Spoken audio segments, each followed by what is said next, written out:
because he hates, you know what I mean, his seed, you know what I mean, the Most High children. So that's why we are still getting gunned down. That's why we're getting lynched and so forth and so on. And for the longest time, I thought it was just because of my skin, but it's kind of like there is other, you know what I mean, people that have a melanated hue that's not being, no matter where we go, you know what I mean. So it's a spiritual thing, but they really convinced us that it was because of the color of our skin.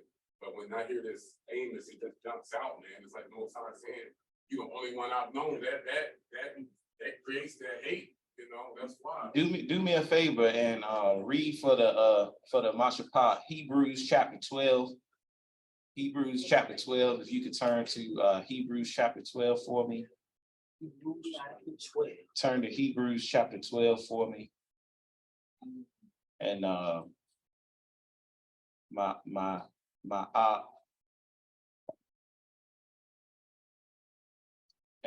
yes, Chef, there's a difference between seers in our text and prophet. A seer, you know, they can it's pretty much like if you ever watched a show like Game of Thrones or something, and they'll have this old crusted up looking person, but they can see like into the future. The Most High, and sometimes some of our people are both, where the Most High has allowed them to see what's going to happen. Like when Abraham, he went to sleep, he saw that 400-year oppression, Genesis 15. So sometimes you could be both, but a seer is allowed to see something that's coming, versus the prophet is like the Most High has given you a word to give to the people. If that makes sense. Yeah, he could, yeah, like Daniel. So yeah, so Hebrews chapter 12 and then verse 6. Hebrews chapter 12, verse 6. For whom Yahweh loves, he chastens. For whom the Most High loves, he disciplines. So that goes, well, go ahead and finish it out. And scourges every son whom he receives. So the Most High, to receive you as a son, you're gonna be chastised and disciplined. And that goes with that Amos, because he chose you. The other nations, their end is already, you know, set. It's not for us to judge. It's not, you know, but when they eat pork, when they sin, nothing happens to them because of that. What's happening to them, or like even with this judgment, is because of them, the transgressions they are committing against us, which transgresses the Most High in his eyes. But if let's say like the Romans, they are just, you know, they love pigs, you know, that was their thing. The Most High he's not punishing them because he didn't give them the covenant. He gave us the covenant. So he told us what's right and what's wrong. So we are held to that standard, if that makes sense. And the advantage of that is, you know, right from wrong. And if you choose to do right, then you are blessed above all those other wicked nations. But if you disobey the Father, now he's going to place you beneath those nations. And we're sitting here in a land now where they're completely wicked, don't keep no commandments. And we're still underneath them because of that initial fall from our people. So does like accountability come in for a Gentile if, let's say, they, you know, observe you doing something like why, and you tell them, you know, the law? Would there be accountability then for them, even though the covenant wasn't given to them, or is it still just? The accountability comes in if they choose to know of the covenant and partake into the covenant. Then they will be held to the same standards that we are held to, because the law states that it's one law for us and for them. Does that make sense? Yeah. So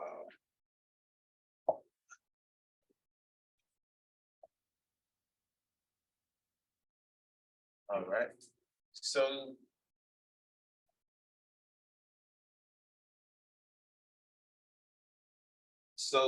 that song I played earlier was called Joshua's Interlude by Daraka Bar.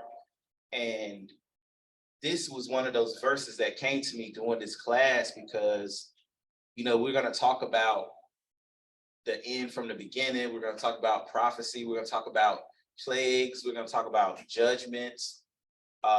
destruction, things like that. But I didn't want anyone to be alarmed or afraid or, scared.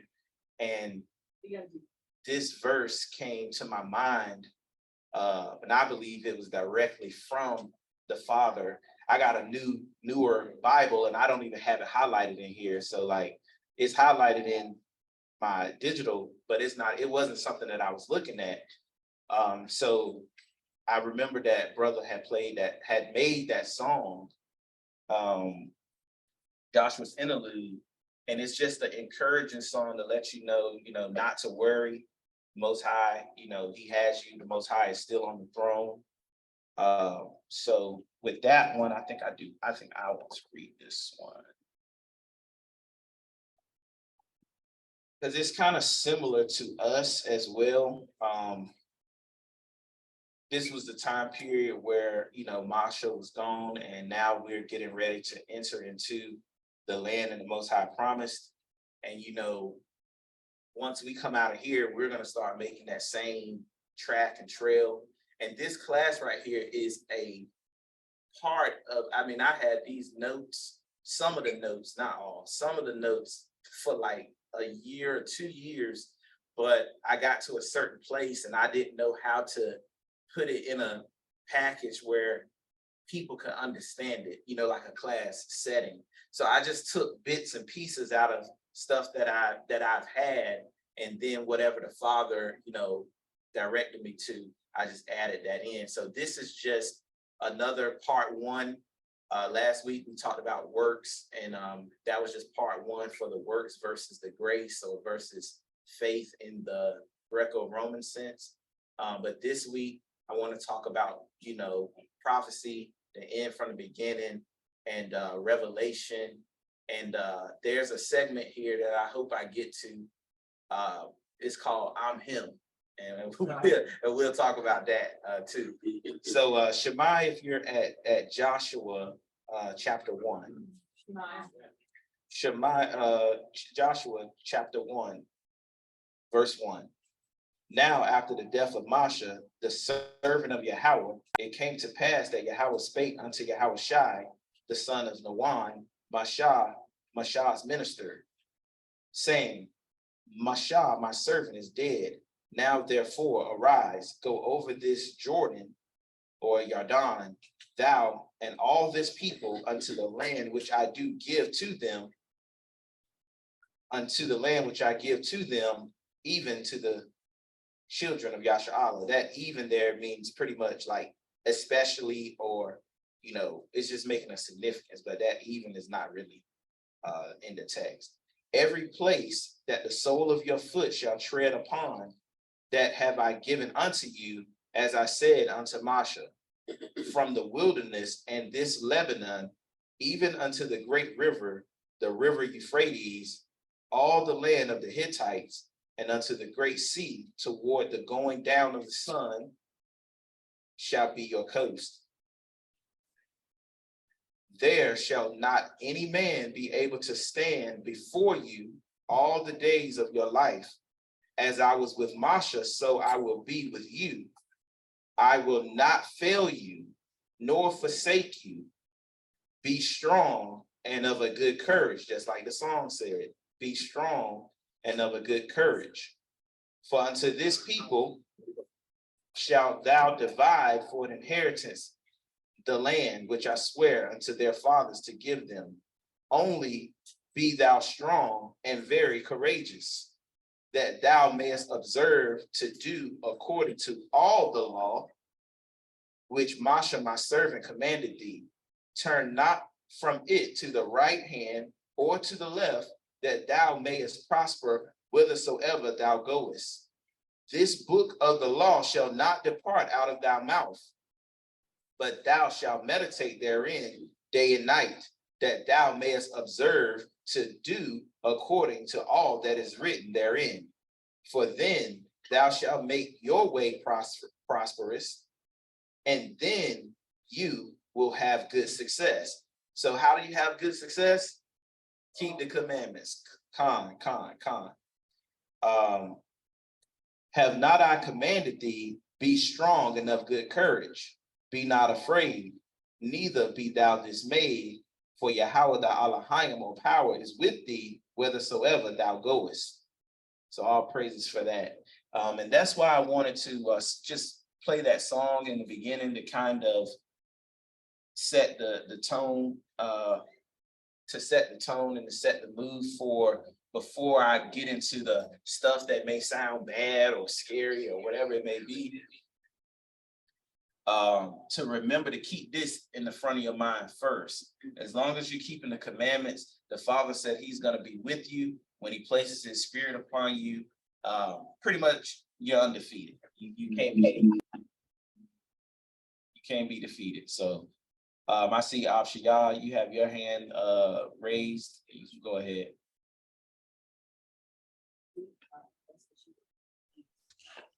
Yeah, the water. Actually, this was I just had something to slide in based on the last thing that was said before you just started. Because you guys touched on something, and then the brother was asking if about the other nations or Gentiles, if they're accountable to any other, if they're accountable to anything. I had to add this to it. If you go to Proverbs. If you go to what is that? Proverbs 14:34. Look what that says. Proverbs 13:34. Proverbs 14:34. All right. Follow along with me real quick. It's a quick breakdown, real easy. Shema. Go ahead. It says, righteousness exalteth a nation. That's us, because only we gonna have the righteousness as a nation. But then it says this, but sin is a reproach to any people. So what I thought is, I went into the Strongs just to see what that verse is, to see if that any, because you know how people might say, well, the other nations, they're not a people. Don't say that. Not literally. Because again, when you go into the Strongs, and then you'll see that same where it says people, it also goes to, where is it at? Because I just had it. It also goes to the forgive me.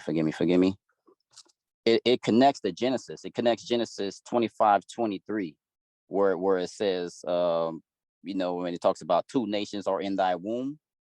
So when it says people, it says when two manner of people, it uses that same Strong's letter. So still, other people didn't get the commandments, but they are still literally sinning, because everything that they're doing is sin still. Because they're still doing the things that in the law that we can't do. Those things are still sin. So even though we were given it, they weren't given it, they're still sinning. So that scripture has to hold true. Righteousness belongs to a certain nation, but sin is still a reproach to any people. But they have to account for it. So it's still like how you said, Shamaria, once they come to know, they got to keep that and they got to do that. But yeah, they're still sinning. So that verse there is corrupt though, but is your it? overall point doesn't disagree. The overall point, your point doesn't disagree with what I was saying. Just to be clear, the other nations are already deemed to be sinful nations. That's why the Most High is not dealing with them in the first place. So you can trace that, all through, Jubilees, Deuteronomy, stuff like that. The Most High gave everybody a chance. Then, because of the wickedness of the world, he just narrowed it down to us. So they're already deemed the wicked. Out of those wicked ones, if someone chooses to follow the covenant, now they'll be held to the same standards as us. But when you read this in the Greek, the Britain Septuagint, verse 34 says, righteousness exalts a nation, like lifts us up, sets us higher than the other nations. And then it says, but sins diminish the tribes or tribes. So sins, it's in context of, it's in context still just talking about us right here. but the commentary that you made still was correct, just not based off of that verse, if that makes sense. Yeah, because I thought that when I first read it, I was like, but this still probably talking about Israel. And then I only thought of another nation because when I went into the Strongs, and then it just referenced that Genesis verse.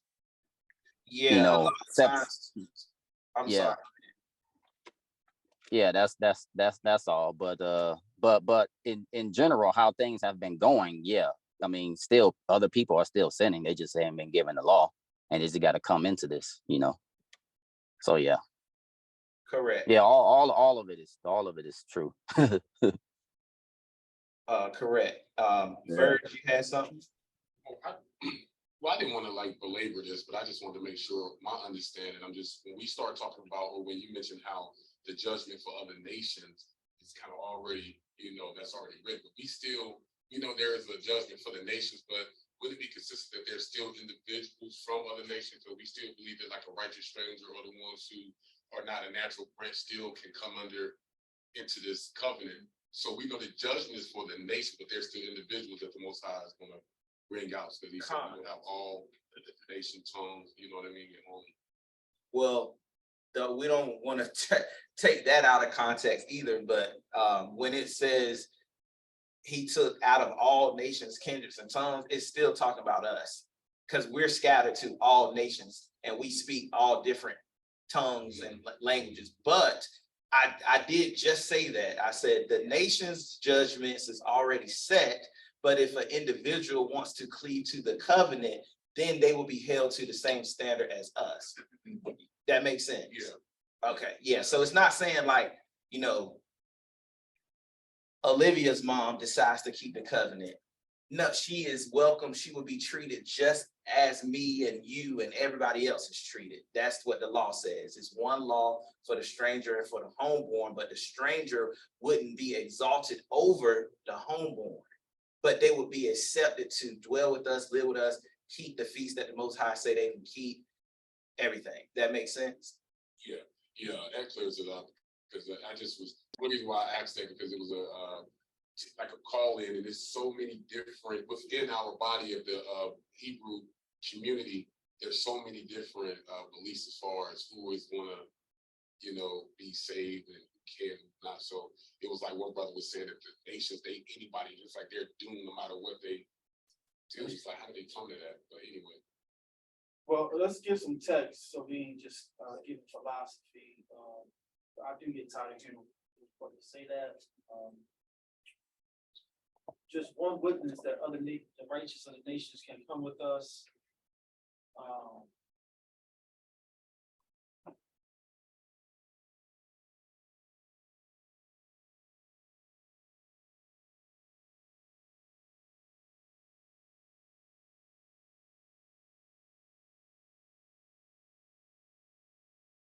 So, Shabbat Shalom, everybody. So I'm me too, Big Bird. I get tired of hearing these brothers just blaspheme our covenant and our scrolls and making people feel like they're less than because they're not natural Israel. Just one witness is in Zechariah chapter 8. You could put that to your bookmarks. Zechariah chapter 8, and just for the sake of time, I think this is verse 23. Zechariah 8 and 23.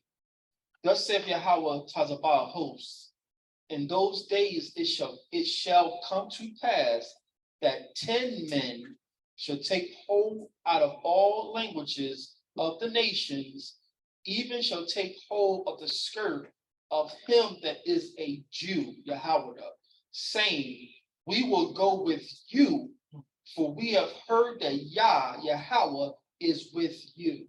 So these brothers pick and choose and cherry pick like Christians and try to embarrass the Gentiles who don't have understanding. It was already written in our covenant that if someone wants to obey Yah, we as the children of Israel should teach them and don't treat them less than because we were strangers in Egypt. So I'm tired of these brothers just making us all look bad. Righteous strangers out of the nations can cleave to us in all sincerity and truth endure this covenant. But like I said, they would never supplant or overcome or surpass us. That makes sense. Khan, and then Naraya's comment was that there are certain nations where, you know, they're just not allowed to congregate with us. And he said the Moabites, the Amalekites, Ammonites, to name just a few. So we got that. Edomites. Go ahead. No, I just love that he took us to this script, because to me, it didn't confuse me, but I was like, what's the point if all other nations are doomed? There's no individual that's going to be able to come. What was the point of us being the light? We're not being the light to one another. Today, he's teaching us you're the light for the other nations, for the Most High to show through us how he wants us to behave in that. Khan, and then you just got to go back to, you know, we just got to go back to our so-called Old Testament. Like, just think now, this the situation turned out bad, but let's just say before the situation went bad, one of David's closest comrades was Uriah. He wasn't an Israelite, he was a Hittite. So that's already another example that they were there. It was other nations around our people. But again, which he just explained, as we continue to study and you continue to study, when you hear a brother say that, you just gonna know they talking nonsense. And Maraj just pulled out a witness for you to help. And there's a lot more. You know, Isaiah chapter 14, it tells you that once we come out, some out of the other nations will be for us as servants and handmaids, right? Now, people try to twist it to a whole negative thing. We work over here, they work over there. That's just, you get to come to the kingdom and get a job. Let's keep it clean, right? You get to come to the kingdom, you get to keep the feast, you get to, you know, y'all made us do Christmas and all that. Now, see, that's all it's saying. Yeah, I'm looking at it too, but keep looking, but I'm looking too. So I'm gonna go Gerald first. Go ahead, Gerald. The water. So this more so to Marah. So the scripture that Marah pointed out, the one talking about the 10 man grabbing hold to the skirt of a Jew, typically in Christianity and most doctrinal religious circles, they teach that to mean Yahweh Shai. Is that the correct understanding, or is that just saying that the nations, when they recognize a true Israelite, that they would want to grab hold of him and say, man, I'm going with you because I know you are God's people? So what he said was, the Christian circles take that verse that you read, 10 men shall take hold of the skirt of a Jew, to mean that they're going to take hold to Christ. That's exegesis. That's philosophy. That's what that plumb line. That's what that plumb line is so powerful. They can't lie to you anymore with that plumb line, because if that verse is talking about Christ, you have to give me two more witnesses that says that parallel is Christ. That's literally the other nations who are righteous saying, yeah, these dumb idols don't make sense. Yeah, these Easter eggs, bunnies don't have eggs. So that's what that verse is saying. It's going to be strangers of the nations that finally says, yes, these people are the true people of Yah, and what Yah gave them makes sense. And they're going to come to us, start looking for us, want to know the truth. So Gerald, when they hit you with that exegesis and that philosophy, ask them for witnesses. Ask them for witnesses. Hold them to the plumb line. So just to be clear for you, he also asked, he said, so the way that you explained it, that was the correct understanding, and the answer to that is yes, Gerald. That is correct.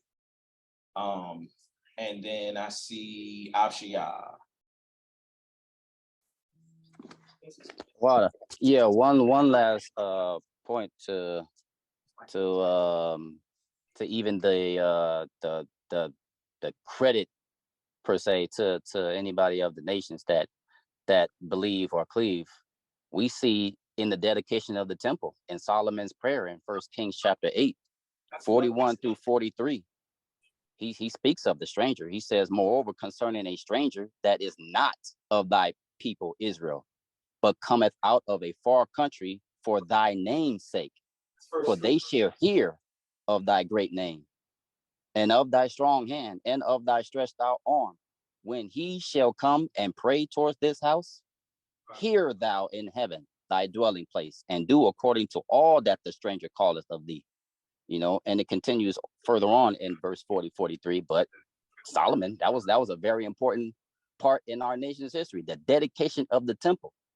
That was an amazing and mighty prayer that Solomon prayed, one of the greatest prayers in our history, because it was connected to the temple.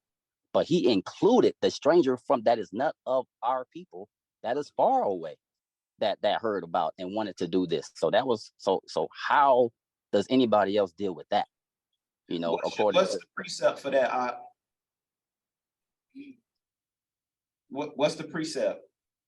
That's 1 Kings 8, 41 through 43. Thank you for that. Marianne, go ahead, brother.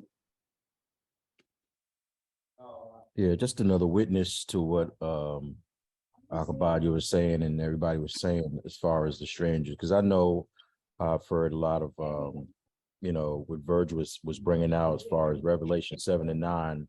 I've heard a lot of people bring that out as far as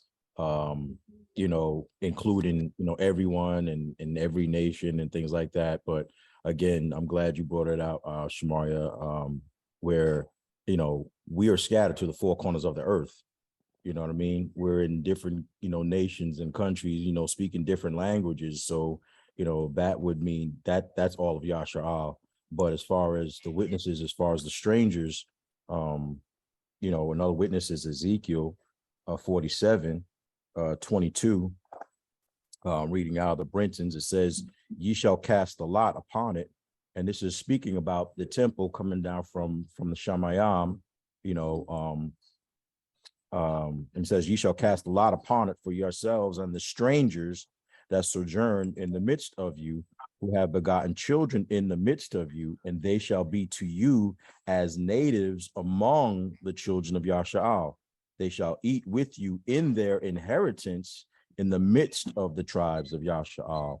So just another witness that, there will be, righteous strangers dwelling in the midst of us. Did you get that, Gerald? I mean, no, not Gerald. Apologies, Verge.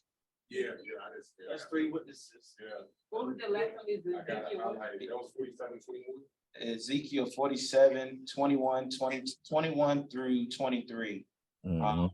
And it's basically, as he's already read it, the sum it up is the Most High gives us our inheritance. We give the nations their inheritance, the ones that dwell with us. That's what Ezekiel's pointing out. Right.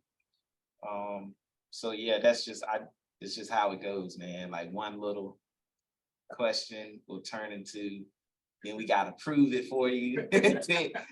So it's just how it is, man. So Kazawan, Sister Zahaba, she said prophecy and revelation. Kazawan is revelation. I was thinking about doing a breakdown for this. I didn't. I did Abide instead. But we just want to turn here as we get started. We won't be in this book too long. It's just maybe a couple precepts and get on continuing into the meat of the matter. What's the chapter? This is going to be chapter 6, and it's going to be verse 4. And the main point is also on the screen. I chose on the screen the New Living Translation copy for this one. Just reading the different commentaries, seeing how the words are written, especially now too that we are understanding how the KJV is corrupted, is just as corrupt as any. So of course we use them all. That's what I'm trying to say. But so it says, and it's on the screen, and then another horse appeared, a red one. Its rider was given a mighty sword, and the authority to take the peace from the earth. And there was war and slaughter everywhere. So just reading this for the umpteenth time, I was just hit with key points that this writer is, given this power and this authority. And coming in from, the Christianity perspective, we were always taught like, these writers, are coming to judge and it's just going to destroy everybody. But as I've, come into the covenant and starting to see things from a Hebraic understanding, these 4 horses, they're for us. They're for the nation because they're doing the work that the Father has implanted to them. So again, it says the writer was given a mighty sword and given the power, if you got a KJV, given the authority. So who gave it to him? God. And then there was war and slaughter everywhere. So I was just thinking about this. This is one of the things the Most High just was, sharing with me. I'm not proclaiming anything. I'm not proclaiming that, this is this or not. I just want you guys' wheels to turn. I just want us to critically think. Because like me and Gerald say, we're gonna know as more things happen, but as I think this week, when I was deciding, was I gonna continue with the works or push on to this, which ended up being this, I think on one of the prayer calls this week, Marah was saying how it's just so many things going on in the world. And he was just saying, like, we just got to stay on guard. We got to be prepared. We got to, pretty much, stay close to the Most High. And I was like, see, he feeling it. I think I heard somebody else say it. And I was like, see, it's too much going on that the Father was pressing me to talk about these things instead of what I did last week. So I was just trying to be obedient to the Father. So this next slide right here, it says that this is the horse, the red horse, the rider on the red horse. And we know that this is imagery, this is metaphorical, right? So I just want y'all to see, and I just want that y'all can just start blurting out or a quick hand, but what just these images based off the scripture that we just read, what starts coming into your mind? You can use the images and like what is going on with what you see here in the world. The red horse. Red, for some reason. So this is for those who don't know or someone who watches online. Obviously, this is Russia, China. That top left emblem or flag there was the old Soviet Union Russian emblem when they had pretty much the land that they're trying to go back and take back now, together with the land that they already currently have. And this is the leader of Russia, Vladimir Putin.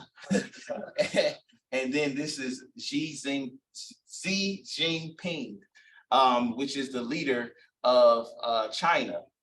And the Most High just be putting these things in my mind. And when I start looking at the pictures, I just start seeing, some stuff as well. But like any other, details or just things that come to people's minds, because we're gonna take I'm sorry, I didn't mean to, you said jump in. Yeah. The power to take peace from the earth. Like I'm not saying that they got any power, but they are the power is so they have the power. Yeah, but they're gonna come to take some peace from the earth together. Yeah, I mean that's good. Go ahead, let it flow. I would back off what she's saying, because I think the power, we understand that there is a shift, because we know Babylon was the power, and this shift is happening. Now you see an alliance, even that King God, I saw something where he actually said that his lineage, they're the dragon people, like he actually said it. And they're making an actual alliance with one another. I'm not sure with the bricks, but they're basically, They are. they have now taken away the petrodollar. That's no longer the leading currency. They're actually backing their currency with all hard assets. So they're pretty much going to have the leading currency. So they're pretty much just going to be the ones, I think they set it up to be able to come and knock the whore off the, you know what I mean, knock her down. Khan, that's a great, wow, you just reminded me of something I definitely wanted to put in here and I did not do it. I kept saying I was gonna do it, but I'm gonna just bring it up. But Go ahead. what I was gonna chime in, Gina, is the horse is one of the military figures of ancient days. So the horse, if you got horses, your army is more powerful. Right now, these are the two most powerful nations on the planet. United States is just a placeholder. Y'all name is just fearing people, but people know y'all have no more power. Y'all have no more might. And I don't know what you call that other one, Ching Chong Poon. Kim Jong-wei. Yeah, the one on our left. He keeps showing his military might with his parades and stuff. They're showing the world how powerful they are. And Putin is like, he don't fear the United States. So that horse, these two nations are representing power and might. The two horses for the horse. Thank you. Miss Barb asked what was the ancient name for China. I would say I'm not sure. I don't know if Marah has any idea. I wasn't able to get concrete witnesses. Camps be calling it Moab and Ammon. And the camps will tell you that the Japanese and Chinese, the Japanese is Ammonites and the Chinese is Moabites. I don't subscribe to that. I'm gonna say right now, I wouldn't be sure. I don't want to half tell any story. I will say this: there's credence that these two people are related to each other deep down the line through Japheth. But it's no, I don't have any witnesses or anything. So I was just saying right now, I don't.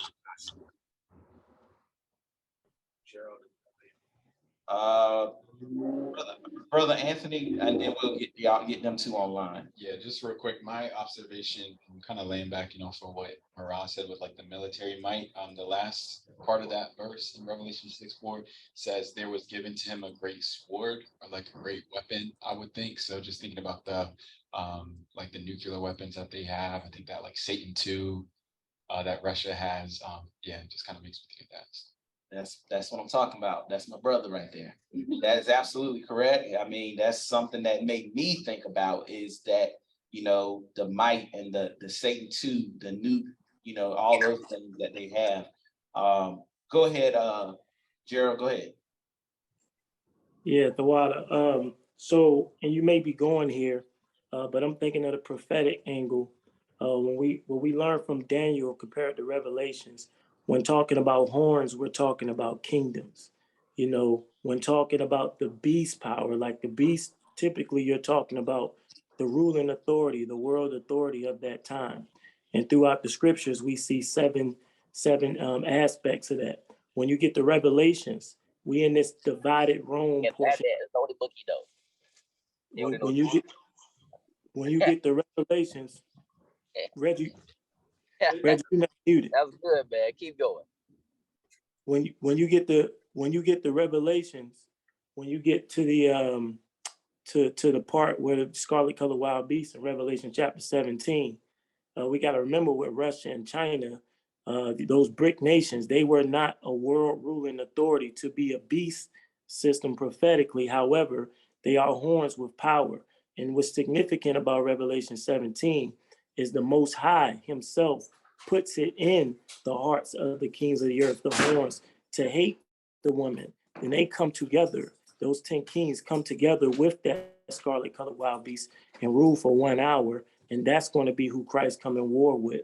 So we're seeing the manifest, like you said, about that horse prophetically, yes, as a weapon of war and so forth. But what we're also seeing prophetically is these kings being agitated, in their feelings towards that harlot and hating her, Babylon, so to speak. And we're going to see that joining of those horns with that beast to devour that harlot and so forth, to move on into what I think is that NWO, that New World Order, that 2030 agenda, whatever they're trying to accomplish. I really, that's a great observation. I'm not even, the only thing in Revelation 17, since we already here, I didn't put in, and Bird said something about it, and you just brought up Revelation 17, is that, you know, everybody can see that Russia and France is against the United States, against Babylon, et cetera, et cetera. But how many of y'all saw the news where the leader of France, which is a part of NATO, he did a 3-day visit to China? Anybody see that? So I wanted to put just that part in here, but France, the leader is Macron. He went and visited Xi Jinping to reset the relations between China and France, and that's kind of like a slap in the face to the United States. But Makashi Bayah will be here next week. I'll delve more into that, but that was a sign that when it says that they're gonna turn because they're gonna see where the bread is buttered, and it's like, you know, yeah, we had this alliance, but that's why it's gonna be so shocking. But to me, that's like a first real life step that it's like, dang, even France is trying to make sure we good with China, because they seeing the power shift. So Nariah, go ahead, brother, and then I'll wrap it up. Oh, well, yeah, kind of to let me back off Sister Gina, but Marah and y'all pretty much all had my sentiments to a certain degree. I did see the leader of France go and visit China, but you know, just all praises that he uses you to bring out like the bigger picture of it, because you know how it is. I'll see some things, but not really understand like what's really happening. But just to kind of go back off the scripture that you read and what this picture symbolizes and represents to me, taking peace away from the earth.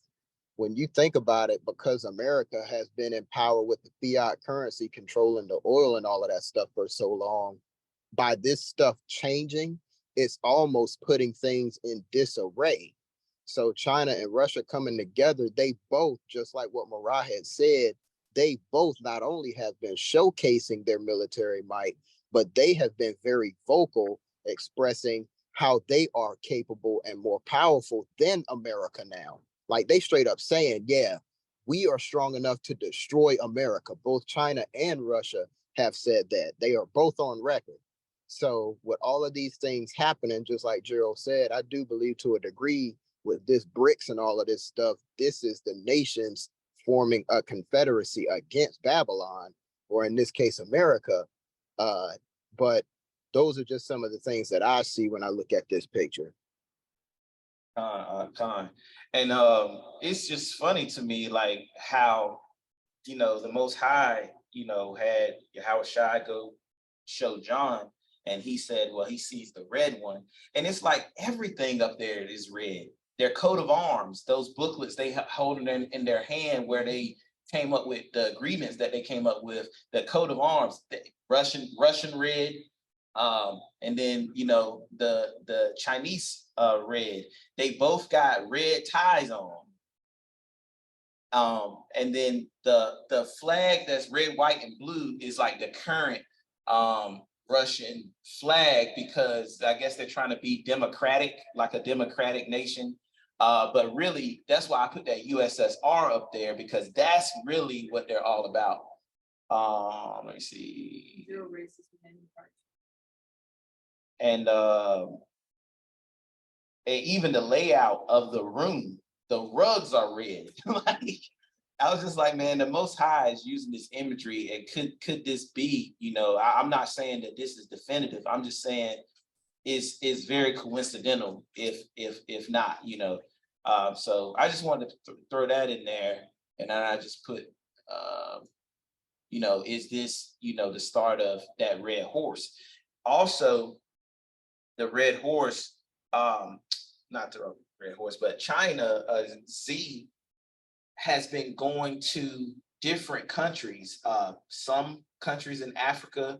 Of course, he went to Russia, and he is pretty much doing deals with these different nations. Saudi Arabia, where he got Saudi Arabia and Iran to come together to agree to peace. That seems very significant that a leader can go and get two peoples who hate each other to come into an agreement like that. That seems prophetic, to me from what I'm seeing. But I'm just letting the Most High continue to just put his spirit on us that we can understand and discern these things. So that's why I wrote the question mark there, because as more things are revealed, we'll have greater understanding. But right now, there's a lot of clues here that's starting to point to certain things. You said Gerald got to say? Yeah. Go ahead, Gerald. Yeah, and I just wanted to plug too, like kind of like what you were saying, the water with the red, white, and blue. You got, all of them have a semblance of that. That's kind of like a semblance with all of them, just like their insignias. A lot of their signs and all of that stuff that they use are similar in different ways. You got to remember, majority of them are United Nations, a part of the United Nations. It's just, and in the big five, we talking about two of the big five. China, Russia, America, United Kingdom and France. That's the big five. So when they start, they always kind of been bickering, but America's been able to rule with their hand, that harlotry influence, because they got the Federal Reserve, because they got the fiat currency that control the world, the IMF and stuff like that. So that's why if you get rid of that arm, you get rid of their financial strain that they can sanction everybody and control in that way, then you no longer over us now. You equal. So we can come together and we can turn on you, bully of the big five. So that's kind of like what we're seeing. They realize that without these sanctions, America, what could you do? Nothing's really backing you. So you got your big five United Nations, France, Russia, China, it's just America and United Kingdom, So what happens when United Kingdom may decide, So you can really see how they're being controlled or led to hate this bully, this harlot, so to speak. So just wanted to add that, like that red, when it comes to the color though, they all kind of use the same semblance of all of that stuff for a reason. Go ahead, Afshia. The primary thing that they have in common with those lands is that we in them lands. I yield. We definitely everywhere. We everywhere. The Most High has definitely been showing me something about that too, about us being everywhere. I just gotta let it manifest and then be obedient and take the time to do it. But I want to show y'all about us being in all the lands. So of course, so then it says that this horse, or this horse in the imagery has the power, to make war, and then has, they have a great sword, like Ant pointed out, the weapons and things like that they have. So we know about, the Russian war going on with Ukraine. I wanted to throw a little bit in here about that, but you know how things happen. So we also see that China has ramped up their drilling, and they have pretty much Taiwan surrounded on all sides. And that is a trigger country for the United States, because they have a promise to protect them. So just any day now, something could lead. It could be a quote unquote hook in the jaw to force America to get into a confrontation through Taiwan. The military said today it's ready to fight after completing 3 days of large-scale war games that simulated the blockade of Taiwan. The island is self-governed, but China claims it as its own. CBS's Elizabeth Palmer reports the drills were a message to the U.S. Chinese video shows the extent of the exercises, both human and hardware, including for the first time an aircraft carrier, the Shandong.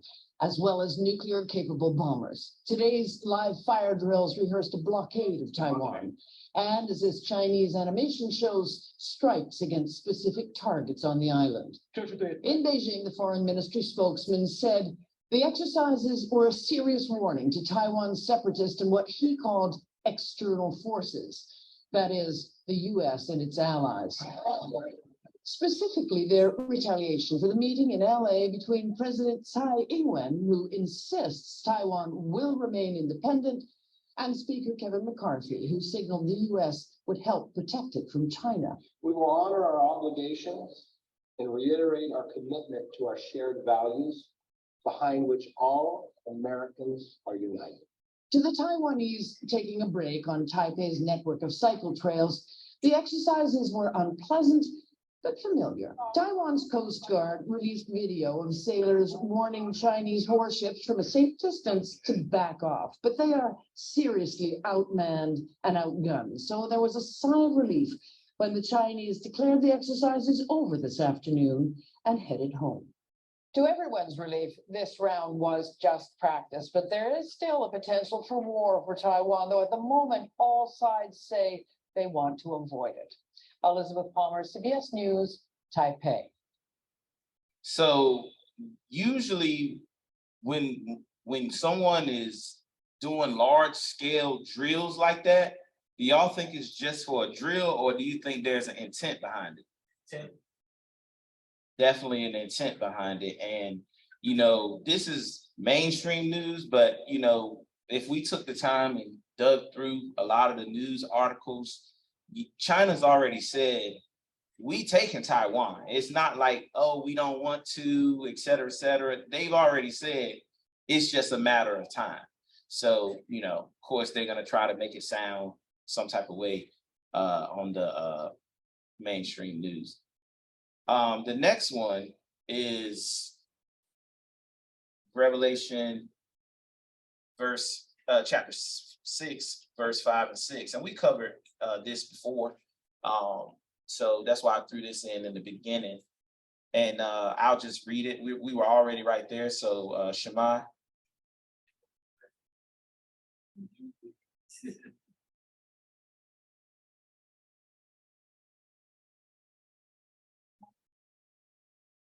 I'm good.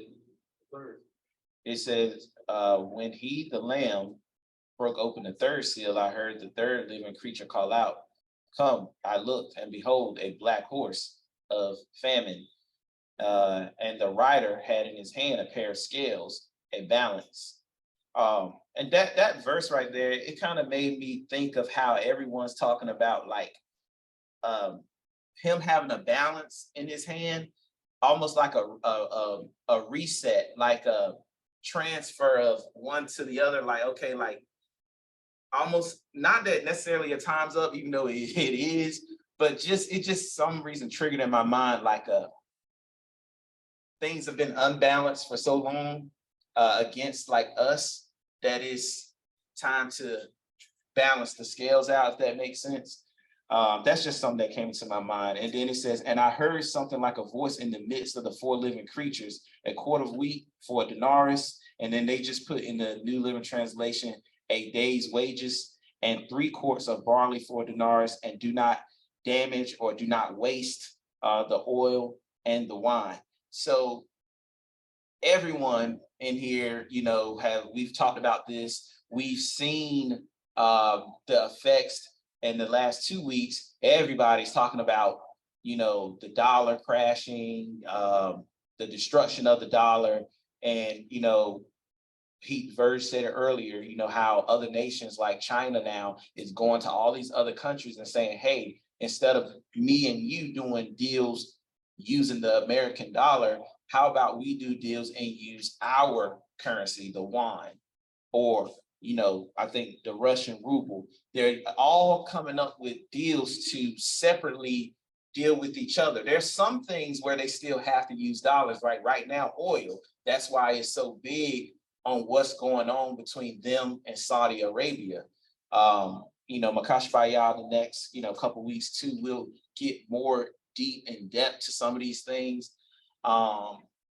But there's even a news clip of when Biden said that they were pariahs in Saudi Arabia.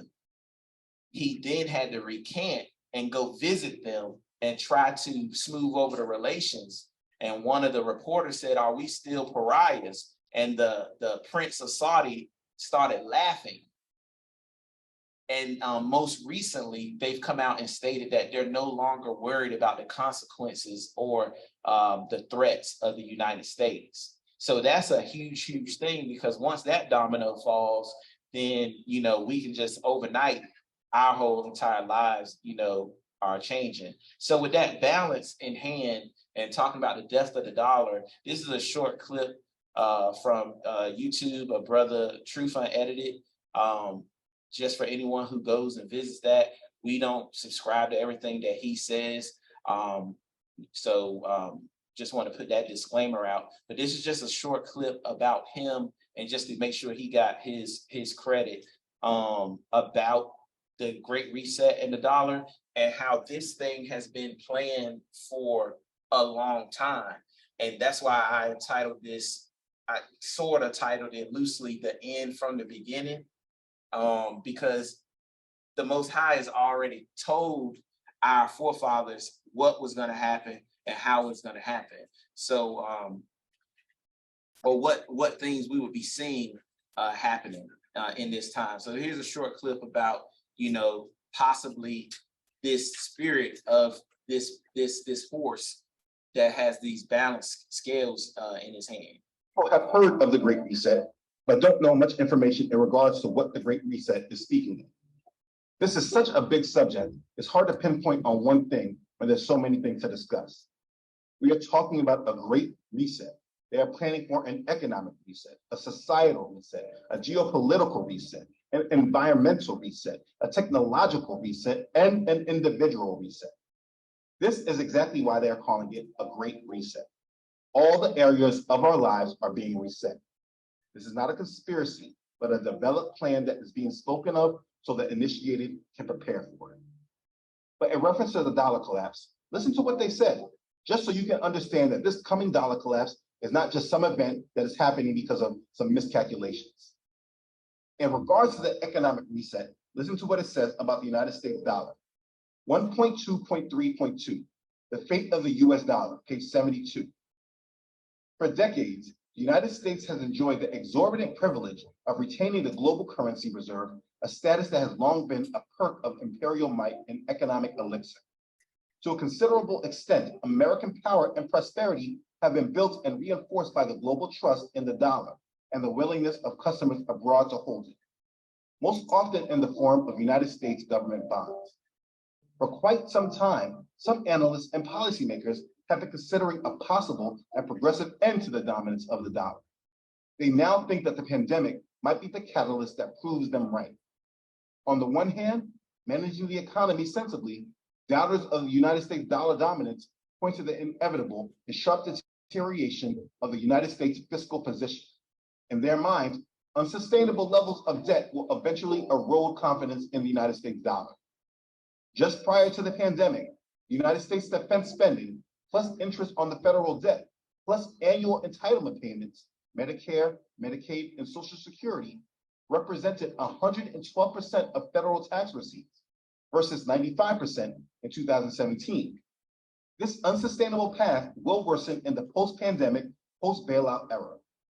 This argument suggests that something major will therefore have to change, either through a much reduced geopolitical role or higher taxation, or both. Otherwise, the rising deficits will reach a threshold beyond which non-US investors are unwilling to fund it.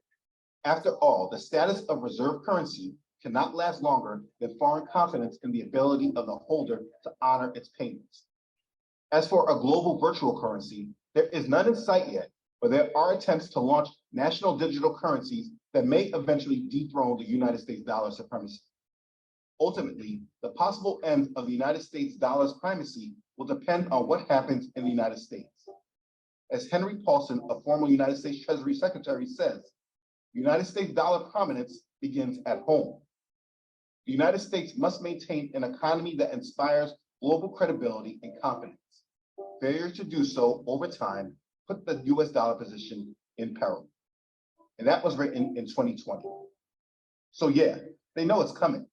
So do I have your attention, or do you think this is still some crazy conspiracy theory? Okay, so now let's talk about where this is all leading to, because I explained who is doing it and I showed that they all know it's coming. But let's talk about the why. So basically what that book, COVID-19, or C-19, whatever, The Great Reset, he wrote this book, Klaus Schwab, which is the head of the economic forum, World Economic Forum. And he wrote this and published this book in 2020 while we were going through that whole shutdown thing. And they already were telling you that they see the writing on the wall for the currency here. So the Father has already showed us that this is going to happen in Revelation, which is so-called the end of the book. And that's another reason why that end from the beginning kind of came to my mind.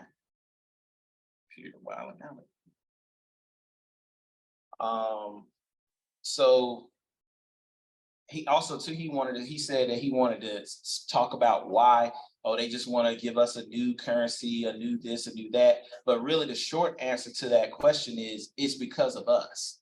It's all entailed with the redemption of the Most High's people. So the last verse out of Revelations, and before we get into what the Most High has told our people from before, is Revelations chapter 6 and then verse 8. And it's straight out of the KJV. And it says, "And I looked, and behold, a pale horse, and his name that sat on him was Death, and hell followed with him.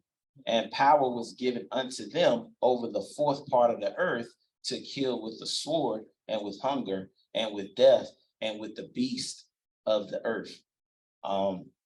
So with that, we're seeing things come into place, because with war, there's going to be a lot of death. Once that famine kicks in, I mean, that, there's things that say, or scriptures that mention how it's better to die in the battle than to die from a famine, because it's just, you lose everything. It's a slow death. Let's put it that way. It's a slow death, right? So this is still being fulfilled as we are, going throughout, and we've seen bits and pieces of this particular thing here, and we will see how different judgments from the Most High has been playing out the whole time. So even for me, when I go back and do these things, originally I just had the apocalypse of Abraham up here, but the Most High will just remind you that he don't change, and he's told us the end from the beginning. And I just started seeing things correlate from one text to another. So I have up here 3 different books: the Apocalypse of Abraham, the Apocalypse of Baruch, or that would be also Second Baruch or Second Baruch, and then Second Esdras as well. So I have on the screen here just the parts that I want to talk about. Apologies for it. I'm sure it's a little small, it's kind of small, but I do have here where I can see it and I can read it to you guys. And it's going to talk about, the Most High, brings things in stages of 10s or 12s, as far as judgments, as far as plagues, right? So we know about the plagues of Egypt. That's like one of probably the most famous, group of plagues that we've seen or heard about during our biblical studies. But this book, Apocalypse of Abraham, it's an account of the Most High's dealings with Abraham as he, left his father's house and decided to follow the ways of the Most High and how he was chosen. This would be pretty much near the very end, and the subtitle was called "The Punishment of the Heathens and the Gathering of Israel," or Yasha'al. Before you start, when you go back to last slide.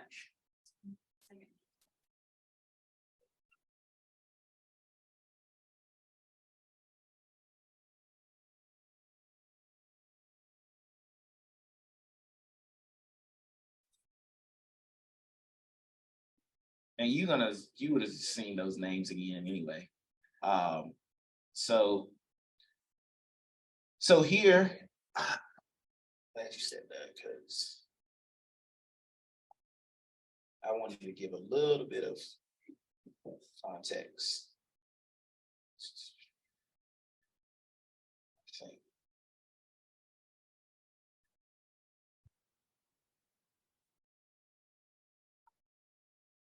Let's see. Yeah. So this is the Most High talking to Abraham, and on the screen I start at 30, but I'm just gonna read for y'all like 29, 14 and 15. So it says, in the close of the 12th hour, in the ceasing of the age of impiety, before the age of justice will start to grow, my judgment will come upon the heathen who have acted wickedly through the people of your seed who have been set apart for me. Now, I'm just seeing this, but I just said this earlier. The wickedness that the nations are being held accountable for is the wickedness that they've done through us. I said that when we started the class, right? That's what he just said right here. It says, and apologies, I just wanted to give a little bit of context before we go into the main meat, but it just turned out to be something good. He says, my judgment will come upon the heathen who have acted wickedly through the people of your seed who have been set apart for me. And then he says, in those days, I shall bring upon all the earth, or all earthly creation, 10 plagues through evil and disease and the groaning of the bitterness of the soul. So skipping down, that's where we'll be at to what's on the screen. He says, and he said to me, Abraham, I shall tell you what your heart desire, for you have sought to know the 10 plagues, which I have prepared against the heathen, and I prepared them beforehand, the beginning from the end from the beginning, after the passing of the 12 hours on the earth. Hear what I tell you, it will be thus. The first, distress from much violence. The second, the fiery burning of cities. The third, the destruction of the cattle by pestilence. The fourth, famine in their native land. The fifth, destruction in their domains through the ravage of earthquake and sword.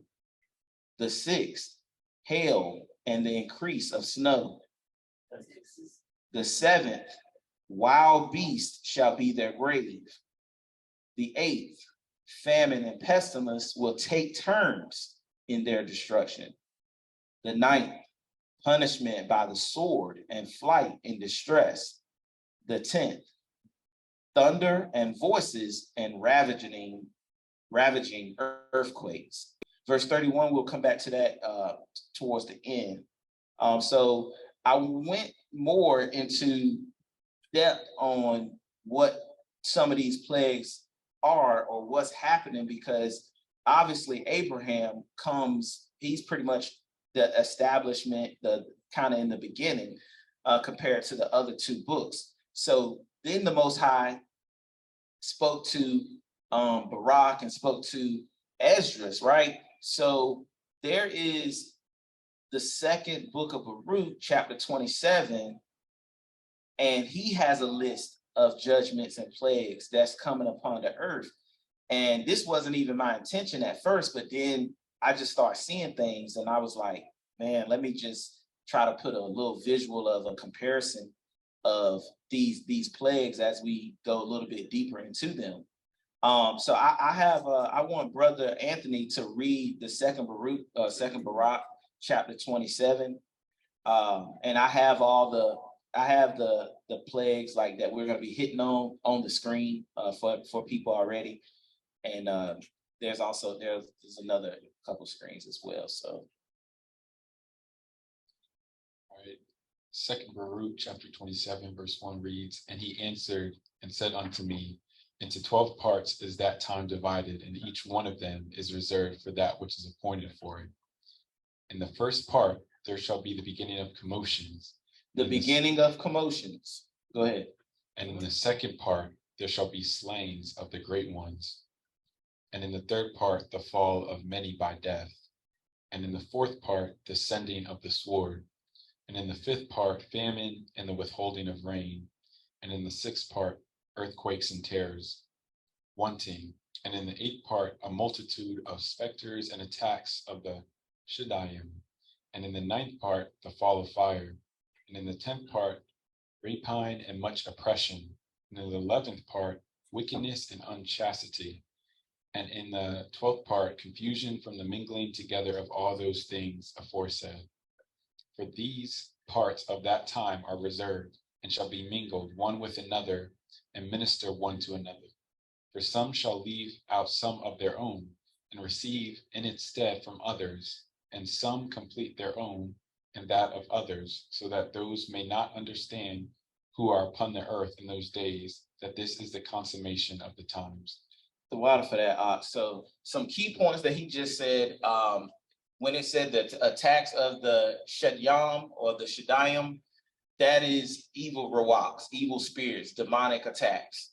So it'll just be an increase in that during the judgment period. And another key point to that text is that the Most High at the end says, he gave you an order, and then he told you that they were going to all mix themselves together, and one judgment is going to go out of order and take the place of another, and then another, so that the nations won't recognize that this is the consummation of the times. But see, his people, if you have cleaved to the law and cleaved to the covenant, he will impart wisdom upon you that you can discern these things. So hopefully I can help with that, bringing these things out today. Go ahead. Sword, when it says the sword, the Most High always uses the same types of judgments: pestilence, famine, sword, and it's one that has always slips my mind. But the sword would be like war, fighting or bringing another nation against another nation, and you'll see that language and that stuff throughout as well. So good question. So go ahead. I was about to say, does what you're saying go to what Proverbs, which is what me and Sister Gina were talking about this morning, but Proverbs 25:2 pretty much is saying, it is the glory of the Most High to conceal a thing, but the honor of kings is to search out that matter.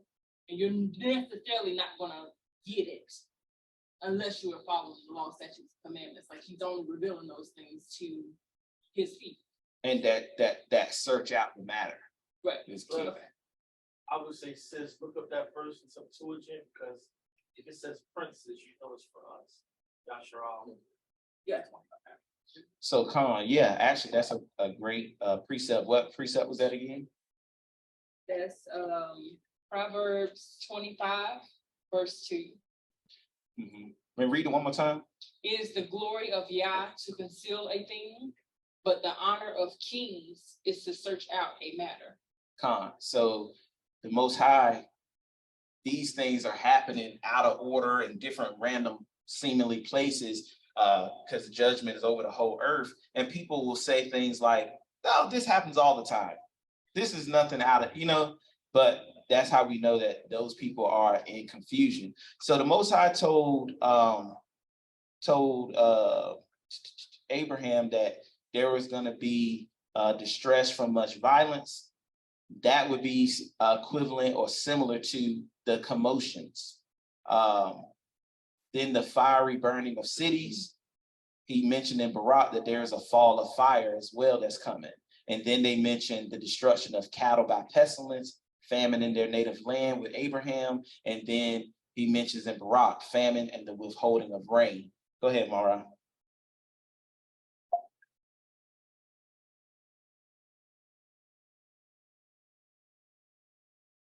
Something just hit me. It's not funny. Something just hit me. We got, dark sense of humor. But one of the verses Anthony read was that I don't know if y'all caught it. It said that and wild beasts shall be their grave. And what it means is wild beasts are going to eat them. How many of y'all been seeing them news stories where people get attacked by wolves and raccoons, but they only attacking a certain group of people? So Most High is just giving you a preview of what's coming. Like, Absolutely. I did like, because what I did was I pulled out, so I want y'all to see, and I always say this, but if I'm seeing it, but I could be tripping, so we need witnesses. So I want y'all to see, like, things have been happening. Have we been paying attention? And is this the Father's, like, these things coming true? And some of these things, like, even surprise me, like, dang. But one of the things about the animals, I set my book aside. I turned to a scripture that I wanted to bring out about it. And I was like, okay, if I get time, I'm gonna try to put this in there. And then I was like, nah, I ain't gonna worry about it. And then Marah just, man, if y'all understood, man, Marah ends up wanting to harp on that specific point about the animals. And if we could turn to Wisdom of Solomon, Nariah actually showed me this a long time ago. If we could go to Wisdom of Solomon, chapter 11. I mentioned the Most High does things on repeat. He has a mathematical equation, and he's just gonna keep running that same formula over and over again. Chapter 11.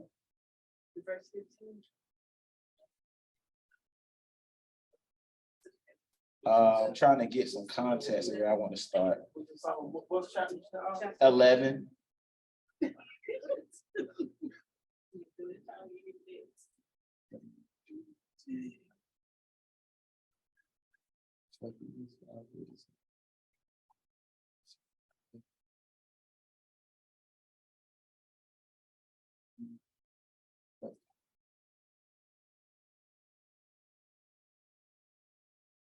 I'm trying to get the context real quick. The Raya and Ashiyah, whatever you can change. Okay, so the context that I want to make sure I explain to y'all is that, instead of just going to the thing. In the beginning of the chapter 11, it's talking about, wisdom and how wisdom was in the wilderness with the Israelites when they came out of the Exodus. Who was that? Yahushua. So that these classes, like Marah said, they run together. That's really Yahushua. Verse 4 says, Shema, when they were thirsty, they called upon thee, and water was given to them out of a flinty rock, and their thirst was quenched out of a hard stone. So Yahushua was with them, obviously, in the wilderness. Verse 5, for by what things their enemies were punished, by the same they in their need were benefited. For instead of a fountain of perpetual running river, they were troubled with foul blood. For a manifest, for instead of a fountain of perpetual running river troubled with foul blood, for a manifest, did you want to harp on that? No, I read it. Them was trouble, foul blood. Right. For a manifest reproof of the commandment whereby the infants were slain, thou gavest unto them an abundance of water by means which they hoped not for. Declaring by that thirst, then thou hadst punished their adversaries. For when they were tried, albeit but in mercy chastised, they knew how the ungodly were judged in wrath and tormented, thirsting in another manner than the righteous or the just. For these thou didst admonish, and try as a father, but the other as a severe king, thou didst condemn and punish. So the wicked were getting condemned and punished. Whether they were absent or present, they were vexed alike. For a double grief came upon them, and a groaning for the remembrance of things past. For when they heard by their own punishments the other to be benefited, they had some feelings of Yahweh. for whom they rejected with scorn when he, what'd you say? You say rejected? Yeah, it says for whom they rejected the Most High, is saying, when he was long before thrown out at the casting forth of the infants, him in the end, when they saw what came to pass, they admired. But for the foolish devices of their wickedness, wherewith being deceived, they worship serpents void of reason, idols, and vile beasts, other animals. Thou didst send a multitude of unreasonable beasts upon them for vengeance. So this is getting into the meat of what Marah was talking about and what now remember, this was an apocalypse of Abraham. So he done told him this according to that account from the beginning. And he did this in Egypt. And it says, verse 16, that they might know that wherewithal a man sinneth, by the same also shall a man be punished. But you don't got to do nothing though. Verse 17, for thy almighty hand, who's that? That made the world of matter without form, wanted not, means to send among them a multitude of bears or fierce lions or unknown wild beasts full of rage, newly created, breathing out either fiery vapor or filthy scents of scattered smoke, or shooting horrible sparkles out of their eyes, whereof not only the harm might dispatch them at once, but also the terrible sight utterly destroyed them. So, I wanted to put this in here, and it ended up coming out anyway. But Marah, it spoke to him, and that was enough witness that I needed. The Most High has run that same formula, before. And then y'all remember that story where the elephant went back? I think she went back and the lady died, and she went back to the elephant went back to the grave and started stumping the grave again. Wow. I gotta Google that for y'all. But I'm gonna see if I can find it while I'm letting this go. So oh, Naraya, go ahead. Oh yeah, I'm sorry. Yeah, thanks for reminding me. So go ahead, Naraya. The cattle across the country My bad. have been mysteriously dying or just flat out disappearing. And I'm not talking about. I clicked the thing up here to try to. Hold on. All right, try it now, Naraya.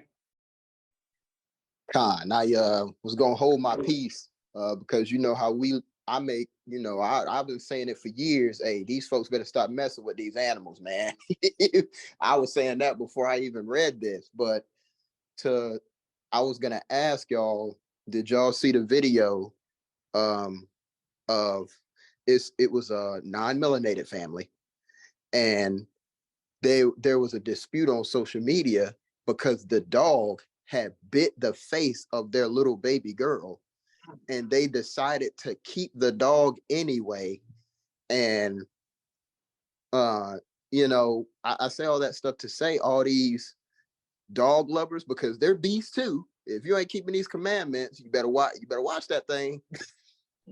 But if y'all don't mind, because I'm actually about to head to the Bayat, so prayers for travel and mercy. Could you bring out Sirach 39 verses 23 through 30? Because everything you was just saying, this is witnessing to it again. And I was reading it as you was talking about it. I was like, man, the Most High really been saying the same thing over and over again. Sirach 39, 23 through 30. Khan, I got this marked. It said, Shemai, as he have turned the waters into saltness, so shall the heathen inherit his wrath. As his ways are plain unto the holy, so are they stumbling blocks unto the wicked. For the good are good things created from the beginning, so evil things for sinners.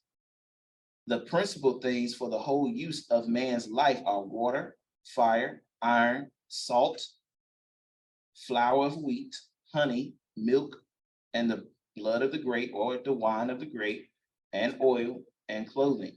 All these things are good for the godly, so to the sinners they are turned into evil. What? How far did he say read? 30. Okay. 28. There be spirits that are created for vengeance, which in their fury lay on sore strokes.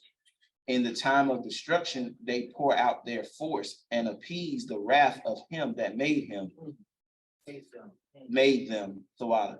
Fire and hail, Thawada for Thawada. Fire and hail, famine and death, all these things were created for vengeance. Teeth of wild beasts and scorpions and serpents, and the sword punishing the wicked to destruction.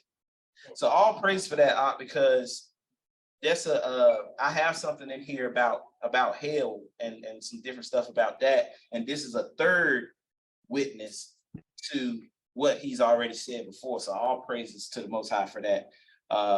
Let's get go ahead, Marad, then we get Afshia. Just wanted to add on to the witnesses. Again, everything's just a big class. This is another parallel or a rerun flood. Because remember, he sent the lions to chase the people away from the ark. So the lions, he created the lions. So the lions are about to destroy you. And if my lions don't get you, my water's going to get you. So everything is for our benefit if we're holy, but it's for your destruction if you're lawless. All praise. Absolutely. And I didn't even see too the invisible Marianne's hand for some reason is yeah, he got it. Yeah, I can see it now. So you're already unmuted. Go ahead, Marianne. You're already unmuted. Hey, it's Chef. I was just letting you know I sent you that video that you were looking for. Yeah, just send it to the group so that way I don't want to try to put it in to show them. Just send it to the group, or and they can watch it during their time. But I think he sent the video about the elephant. Yeah. The animals just wilding out because they obeying the Most High, man. The water for that. Yes, sir. You gotta ask, like, all our ancestors were asked, what wickedness have I done when something come on me? So you want to show us these people and like, oh man, that's terrible. But did their grandparents have our grandparents' hair in their chairs? Did their grandparents have our grandparents' skin on their shoes? So don't show me the videos now because we got cameras and want me to feel sympathy and donate to their little GoFundMe. What have you done to cause this calamity on your house? So actually, I'll go ahead.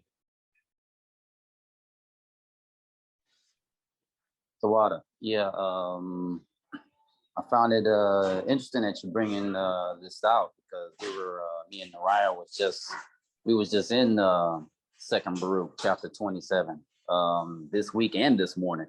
So it's good witnesses that you're bringing this out. But I was also thinking about even in chapter 29 of Second Baruch, just looking at verse 2, because after the Most High, talked about all those 7 parts of the judgments, then you go over to verse chapter 29 of Second Baruch, and you just look at verse 2, and it says, "For at that time I shall only protect those found in this land at that time."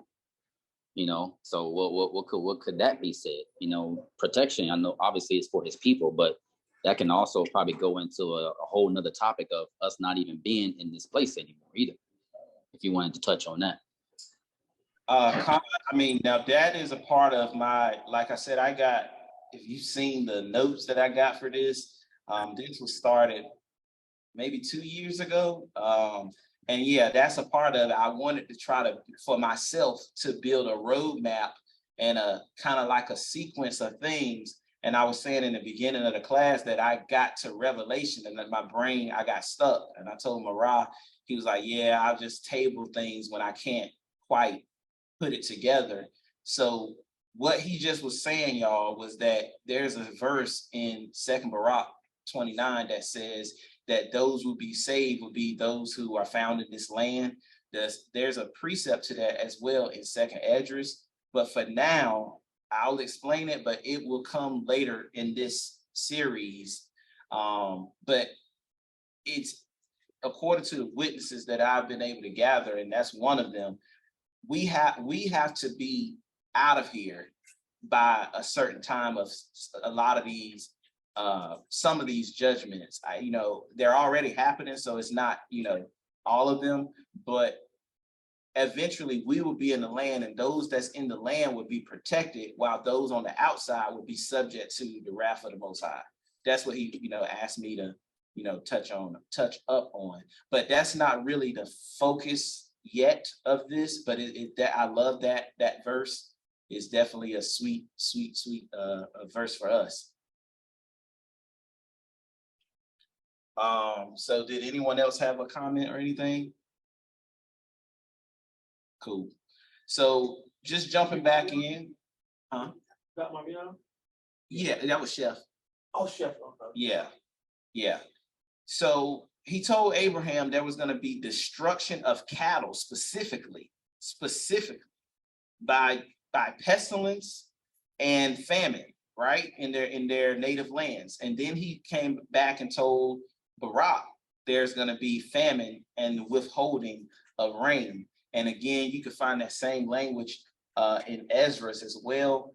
And we'll probably cover that like at the end or towards the end.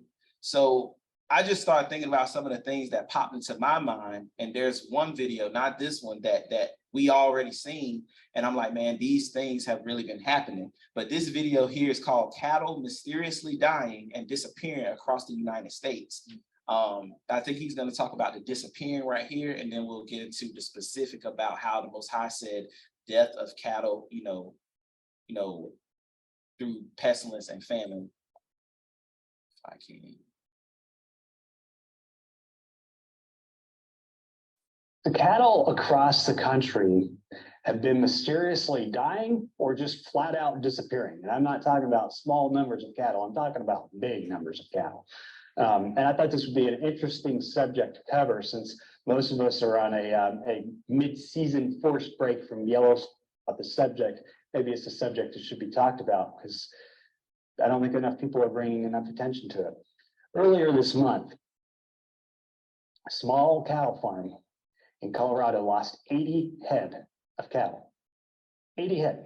Now, to move 80 head of cattle, you would have to bring in a couple semi-trucks to be able to get those cattle out. This guy can see from his window, his kitchen window, his paddocks, okay? 80 head of cattle just went missing today.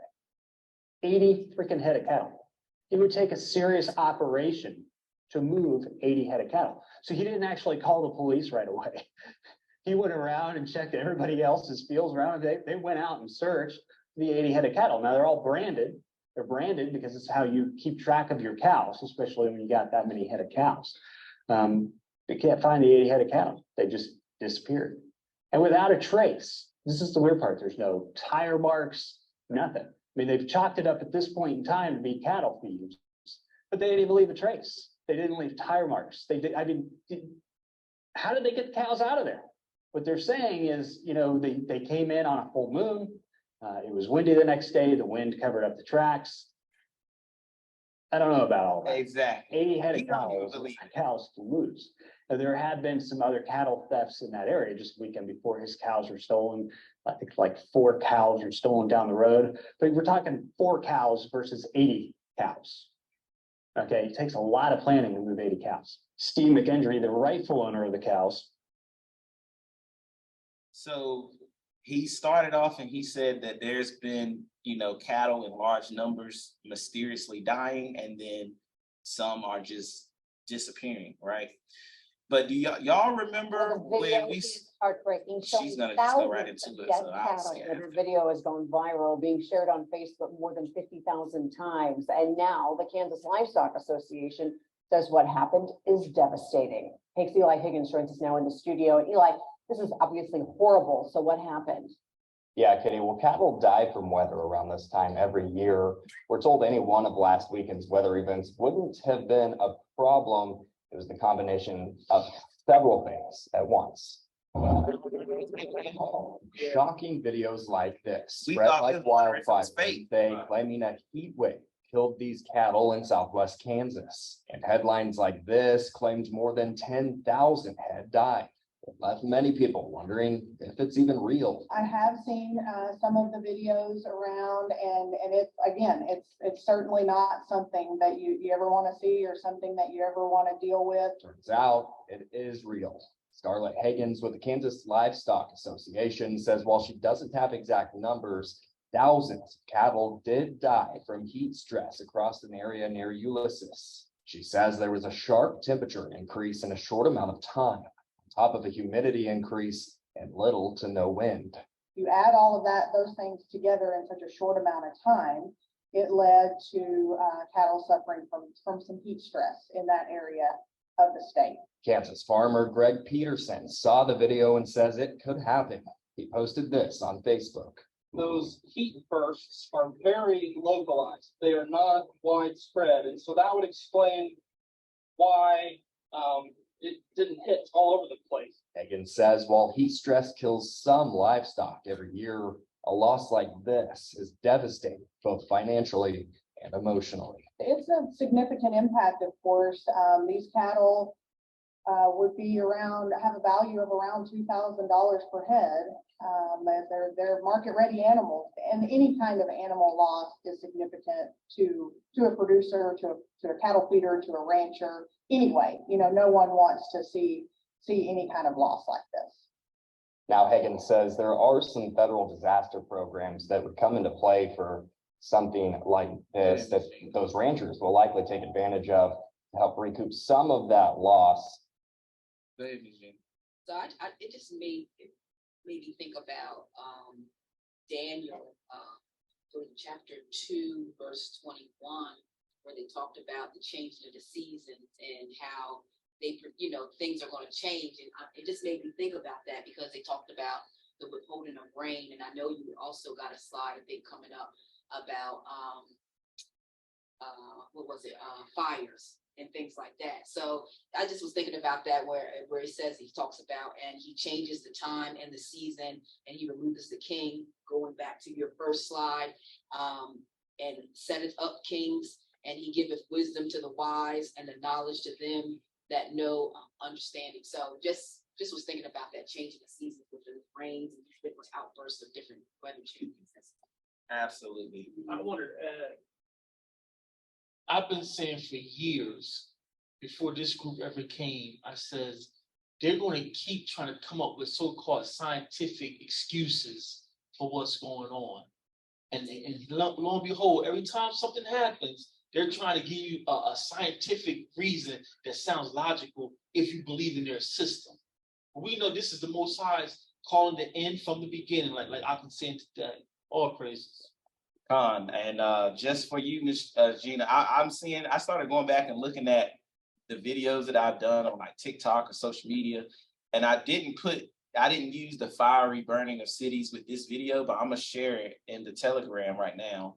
It's like a minute long, and y'all can check it out if it goes through.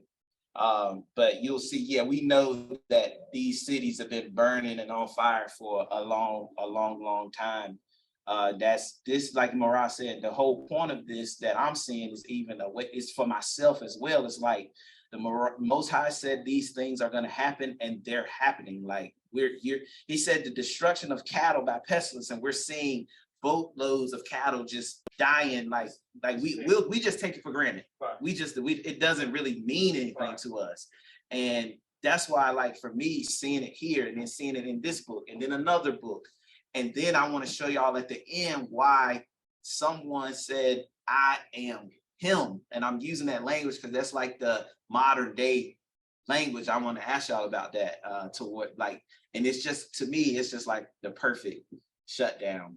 Well, the video is. So one of my videos I just threw in here just to go over, because then the Most High said, famine specifically and the withholding of rain. I did this video in September of 2022, and posted it on TikTok or whatever. And it just shows that this is already happening and been happening. I even had wrote that he mentioned it in Second Esdras, but here we are reading two totally different books that's mentioning the same thing. In China, authorities are battling one of the worst droughts seen in more than 50 years. Falling river levels have left hydroelectric power stations unable to produce enough energy. As a result, emergency measures to save electricity have come into effect. China is experiencing the hottest summer on record, with a heat wave now stretching over 70 days. It's breaking records almost every day, with temperatures reaching mid-40s degrees Celsius. In Chongqing, some residents are sleeping in air-conditioned shopping centres and metro stations to keep cool. Large cities have had to dim light due to hydropower shortages. Hence, authorities have begun firing chemicals into the sky to induce rain. The cloud seeding project is set to continue for the next 3 months in a desperate effort to protect crops. On July 23rd, Guangzhou National Meteorological Station reported an extremely high temperature of 41.8 degrees Celsius or 107.24 degrees Fahrenheit, breaking the historical record 41.7 degrees Celsius or 107.06 degrees Fahrenheit set by the city on July 15, 2003. Guangzhou Weather Station issued a red warning signal of high temperature in the city for the second time this year. A video shared by residents on the internet shows the temperature was so extreme that their shoes began to melt after 10 minutes of walking on the road. The temperature sometimes reaches 40 degrees Celsius, 104 degrees Fahrenheit. Prolonged hot weather causes the road surface temperature to rise. A video shared on the internet shows how a passerby takes each step with difficulty while crossing a street as its sandals seem to melt and stick to the road. NTD quoted a netizen who said, "It's never been so hot. It's like being in an alchemy furnace outside every day. The wind is hot. It's 8:30 in the evening and it's still 40 degrees Celsius, 107.6 degrees Fahrenheit."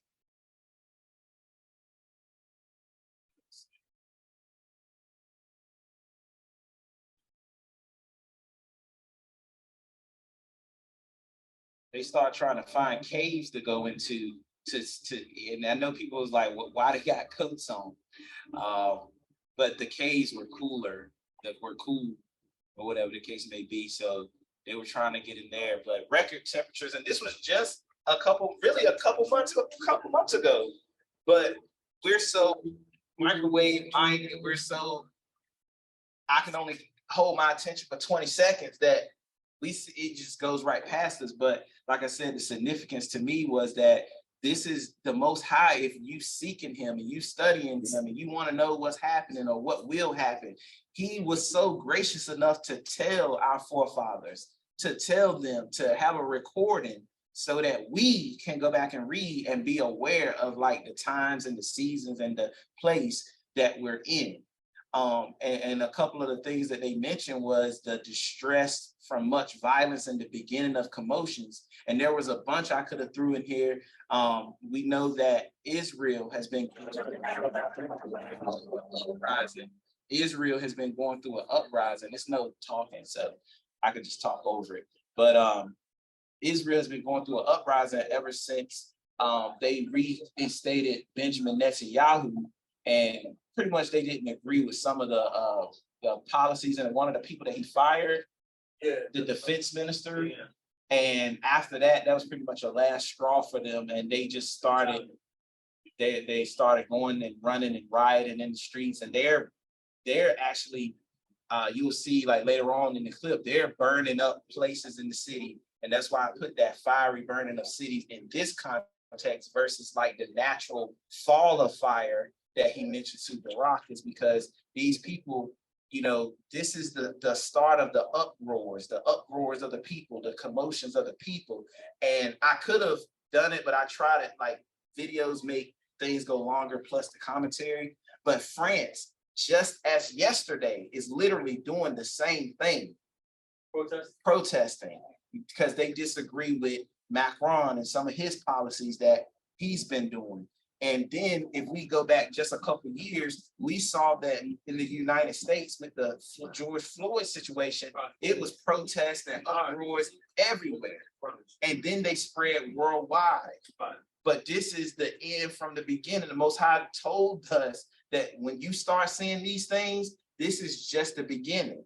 Just remember this, the beginning of commotions. Remember this, because it's going to come back and we're going to be like, I even was like, So wait. Go ahead. So think I've heard y'all say this before. That's happening in Israel now. Right now. There's supposed to be peace in the land where the real people are, right? Uh-oh. Right. That's what I was asking you. I said, are these the people that believe that they are the Right. chosen? Right. Outside of also the. Their Passover was full of violence. Wow. They Right. couldn't have peaceful Passover this year. Right. That's crazy. Right. I think also, so which way you bring it up, love these type of teachers just to see that visual and kind of see what's going on like in the current. But I think, you know, some people that would oppose what we're trying to say, being that we're the people and this stuff happening for us, they say, well, it was always this or that. There's always been certain type of weather events. But when you look now, the frequency of these things is crazy. Right. Yeah, like, you know, that's what they liken it to, like a woman going through, you know, travail or birthing pain. Like this frequency is crazy. The contractions the contractions are getting closer and closer together. Go ahead, Moran. Yeah, but I like when people make those general statements out like there's always slavery happened to everybody. There's always been crazy weather. Okay, well, where's the receipts? And then if this sporadic weather has always been, why has these wealthy people created these resorts around the world? You don't create resorts in Acapulco and Puerto Rico knowing that a summer storm will come and take all this investment out. So people make these general statements to try to undermine the Most High, and you have no receipts. But the young and gullible like, yeah, that is true. This ain't spiritual. This ain't gonna do with your Bible. Yes, it does. Yes, it does. And yeah, man, you know, with this being one of the things the Most High has placed on me, I experienced that online. Oh, this always happens. And I just give people sarcasm right back when the next one happens. I'm like, oh, this is nothing. This happens all. Nariah knows, like he's seen, like, because people with like those videos with TikTok, people interact, hundreds of people sometimes. Sometimes that one time, like one of them went viral when the sky turned green, and it was like 200,000 likes and stuff online. And so people, you know, I'm just doing my part when the Most High sometimes I just don't say anything, but sometimes it's so pressing. Like this week, it was so pressing. I'm like, I can do the works. I already got most of the, so it's easy. But I had to start from the beginning with this, and it was a lot that I feel like a few little things I left out, but like, I really feel like the Most High showed me something specific with this. And I was like, what you just said, I'm like, you have to see this. Don't just read, oh, the violence from the beginning of, yeah, okay, whatever. I'm trying to show you because it shows that the Father is real. Right. He showed you, if he said it from the beginning, destruction, desolate. Right. And if he told us it beforehand, that's one of those things we could say, like, the Father is real. This is real. He is who he said he was, right? So I think it's just so interesting that people are scared of things. Or they can't feel back there. Actually, people are. Turn. Oh, it's on. Yeah, you're good. I just think it's so interesting that people are scared of things that they shouldn't be scared of, and then not afraid of things that they should be. Just like if we're talking about, you know, even this virus, the C-19, how people, you know, running and scared of that, but the judgment that's really coming over, even though, you know, I feel like the C-19 is a partial judgment, but the things that they really should be looking at and be afraid of, they're not. Should be right. Go ahead, Ms. Joy. Oh, that was it? Yeah, we always gonna have skeptics. But I want to make sure that yeah, I asked them in the chat. Did you get Sister Barb too? Yeah, she said, can somebody send her an invite to the Telegram? Yeah, we'll get that taken care of.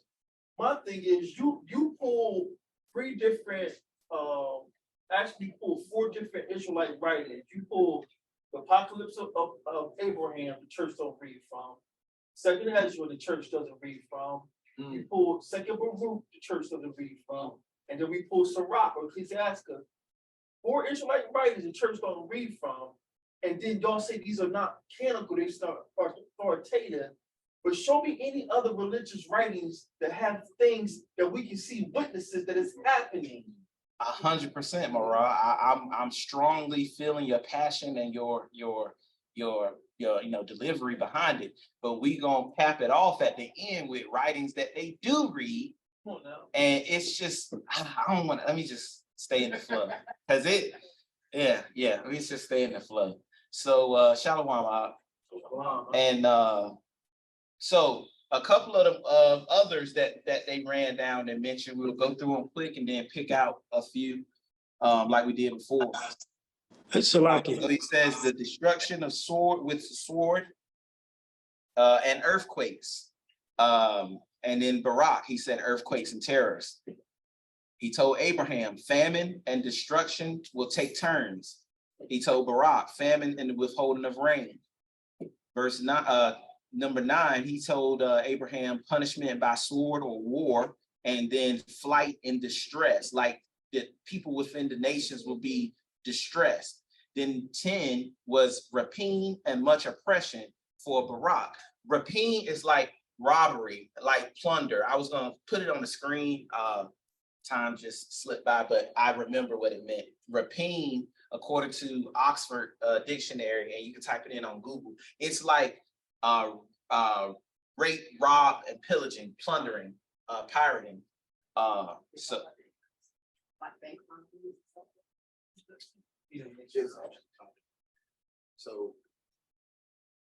for anybody that's like big on movies or video games, any type of like entertainment, we know that one thing that the powers that be like to do is predictive programming, condition people. So if anybody that plays video games out there, they know that a lot of like head-to-head or competitive gaming, there's things called like battle royales. So one way they've been predictive programming people and conditioning them, they'll have this big arena of like 100+ people, and you're all fighting and taking each other's resources in order to survive and win. So you couple that with, ever since you've been bringing this out, I've been thinking about the book of Eli. And if y'all remember that, in the very beginning of the movie, Eli was standing on top of this bridge looking down, and it was this white girl about to get raped. And he was just saying to himself, it ain't my fight. It ain't my fight. And ultimately, he just walked away from the situation. But I just say those things to bring out what rapine is. All of those things are a form of rapine. People are going to be pillaging, robbing, stealing, killing. Ain't going to be no laws in place no more. So women are going to be getting raped and desecrated, and it's just going to be a bomb. Go ahead. I thought I was about to mention GTA, Grand Theft Auto, because when that came out, my girls were young, and I got them a video game, but my adult friends started playing that game, so I would be watching them play, and like that, you could beat old ladies up, and it's like, so you got a generation of these kids who've been raping old women, beat old grandmoms up. Shut up, B. And now that story Virgil told about a little kid getting raped on a bus, and no one says nothing. Like, how do you let a little kid get raped on your school bus? They've been doing this in your video games since they was 4 or 5 years old, and adults bought it for them. What you call it? Predictive programming. Yeah. Now you wonder why you can't control Billy and Bobby. You've been buying video games to show them how to rape them. Man, this is way. Go ahead, Gerald. I didn't even see your hand. Hey, yeah, the water. I was trying to say. Hold on. My bad. Hold on. Try it now. Okay, you hear me? Yeah, go ahead. Okay, so my question was, and I've been trying to ask this. I just been back and forth since you was in Revelation starting out. So we know it's the 4 creatures, the 4 beasts that's in the heavens, and we know the Lamb in Revelation went to the Father to receive the 7 seals. He was the only one worthy to open it. And as he was opening the seals, we see these horses and all this stuff play out. And you highlighted the pestilence, the black horse with the pestilence and stuff. And then the one of the beasts told Daniel the four living beasts, it said, was speaking, saying that this was gonna be a quarter of barley, a measure of barley, and then the scales and stuff like that. I'm going in and out. Yeah, You you're heard going me? in and out. You said I'm going in and out? Yeah. Okay, so I guess the end part I was saying on how the four creatures is what's explaining to to John in Revelations, how what the black horse represents, the pestilence and famine and all that stuff, and he's explaining it to him. So it made me wonder to ask the question, is the seals an unveiling of prophecy of what's going to happen, that the Most High is just telling through John about the end, or is the Most High actually causing it? Or is I guess the rider of the black horse, is that representing somebody from the nations, or is that something that the Most High is sending, or that he's doing, that he's telling him that this is going to happen? If you understand what I'm saying. I think I understand your question. I believe, with them being allegories and metaphors, that it's like a spirit that goes out. I think we read about in Ecclesiastes 39 that it says there are spirits that are created for vengeance, and it's spirits that's created to carry out different it's the right word. I was gonna say projects, but assignments for the Most High. So that would be one way that I'm seeing it play out. And then the other thing is, I think some of it he uses the nations to do, because though they think, let's say, like if we're saying that the glaze was man-made, but a man went and did something, but the will or the spirit that pushed that man to do it is all controlled by the Father. You see what I'm saying? Yeah, because like the other events you read in, like say the apocalypse of Abraham and the apocalypse of Barak, is this like an angel telling these prophets same thing, similar to kind of like an angel was telling John how it's going to play out from the Most High? Like is it being told to him that, hey, this is what's going to happen, as if, like you said, the Most High is causing it to happen, and not, hey, let me show you what these people gonna be doing, kind of like what they was doing in the days of Noah. They got out and started messing with stuff and started doing stuff, so I gotta intervene and stop this thing because they just messing stuff up and doing beyond what I wanted them to do. Is it the same kind of like scenario of man getting out of line? Or is it, I have to make this happen, like I made Pharaoh's heart obstinate, or like I made the 10 kings hate the harlot? It's like the way you explained it at first, like this is what the Malachim came, or the Malach came, spoke for the Most, on the behalf of the Most High to our father Abraham, and then the prophets that he came and spoke to, and that these things will come to pass. And and some of these things, it's not even necessarily makes a difference, the hand physically that carries it out, if that makes sense. But I feel like you had a good grasp on what was happening by the way you just explained. I think even Marab said con or or something like that too. Does that make sense?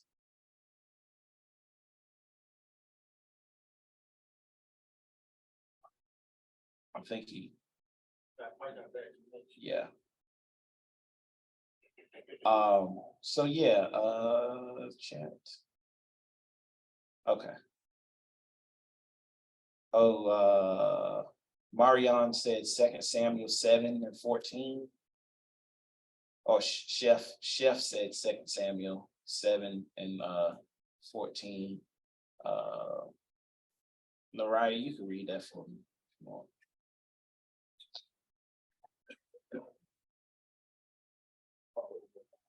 He said 2 Samuel 7:14.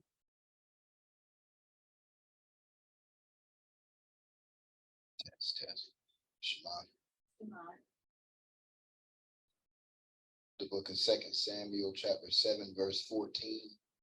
I will be his father, and he shall be my son. Keep going. If he commit iniquity, I will chasten him with the rod of men and with the stripes of the children of men. So that's what Chef wanted to point out, that the Most High is using the rods of men to chastise, you know, in this case, his people that he loved. But, you know, again, the Most High uses, his point is the Most High uses men at times to carry out his judgment. That's Chef's point.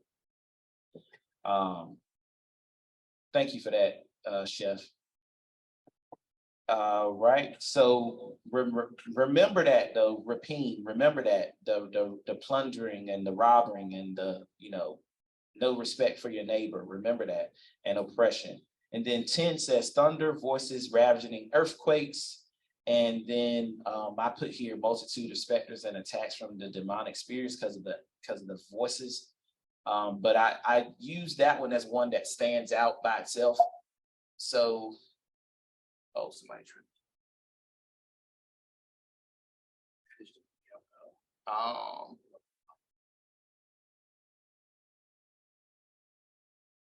So I was wondering, what did that mean? Just like rapine, I wanted to make sure we knew what that meant. So specter, according to Oxford Dictionary, just straight off of Google, it says a specter could be a ghost, a dread of specters and witches affected every aspect of life. So it says, you know, multitude of specters and attacks of demonic spirits, which, you know, we talked about that from before.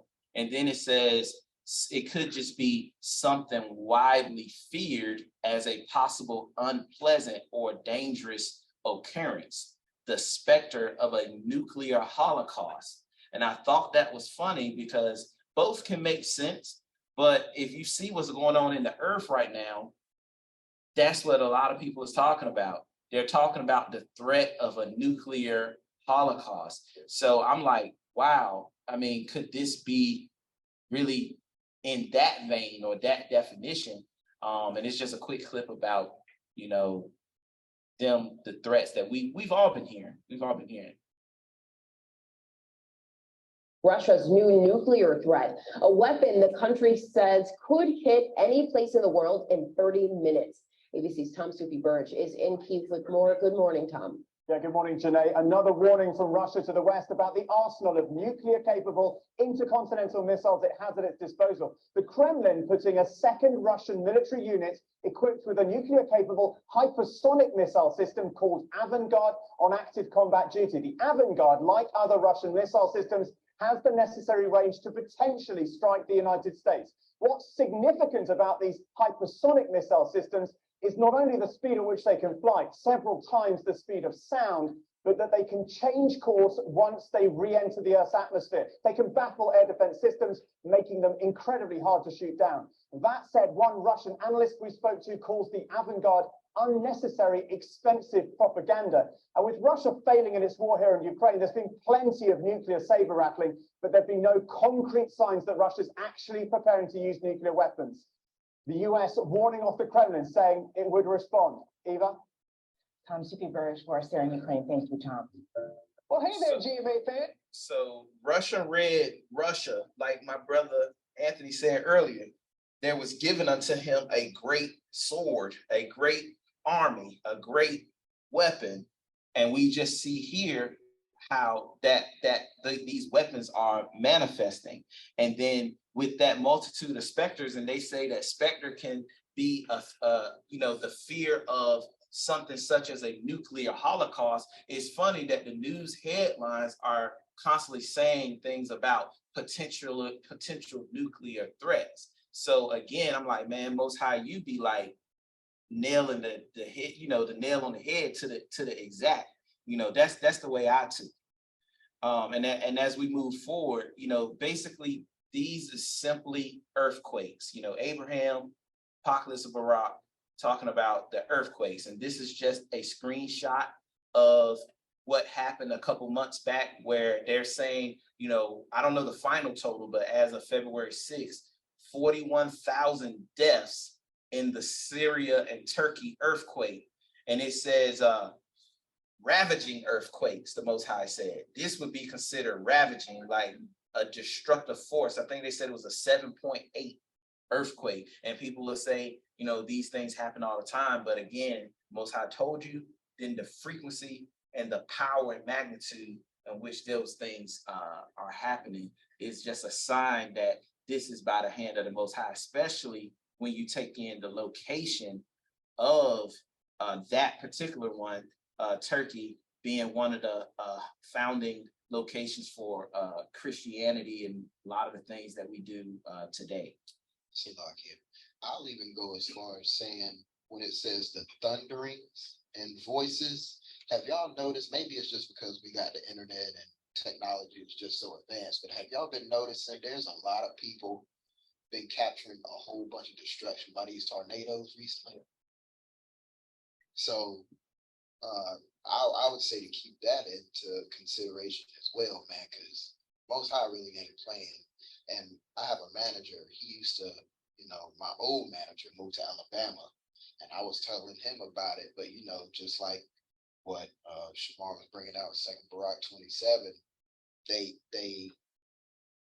it's confusion because they don't know the signs of the times. And what Morale was saying, they'll try to science everything away. Oh, well, this happens this time of the year every year. And so I just leave it alone. All right. All right. Have you noticed also that they've been throwing the word around Holocaust a lot in the news? Like, it's just, that's been really been thrown around a lot. So how can that definition specter come up and say those words specifically?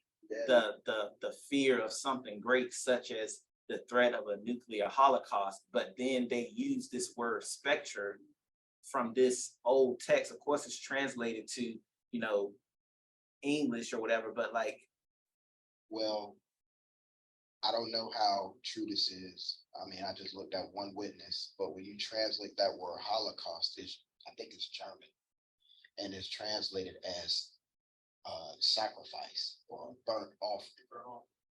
So when you think of it that way, those demonic spirits from Sirach 39 giving over vengeance, these demons are controlling and manipulating. Because I mean, let's go a little deeper. We could potentially say, even though it's ultimately the hand of the Most High's judgment, these people are manipulating weather, creating these natural disasters. We know that they worship Satan. So doing all of these things, they could be sacrificing or offering burnt offerings to Hashatan, but ultimately is the vengeance of the Most High. But also, could it be another form of programming, like putting it in the air, Holocaust, and talking about different things, and then when it happens, you'll be able to speak it away.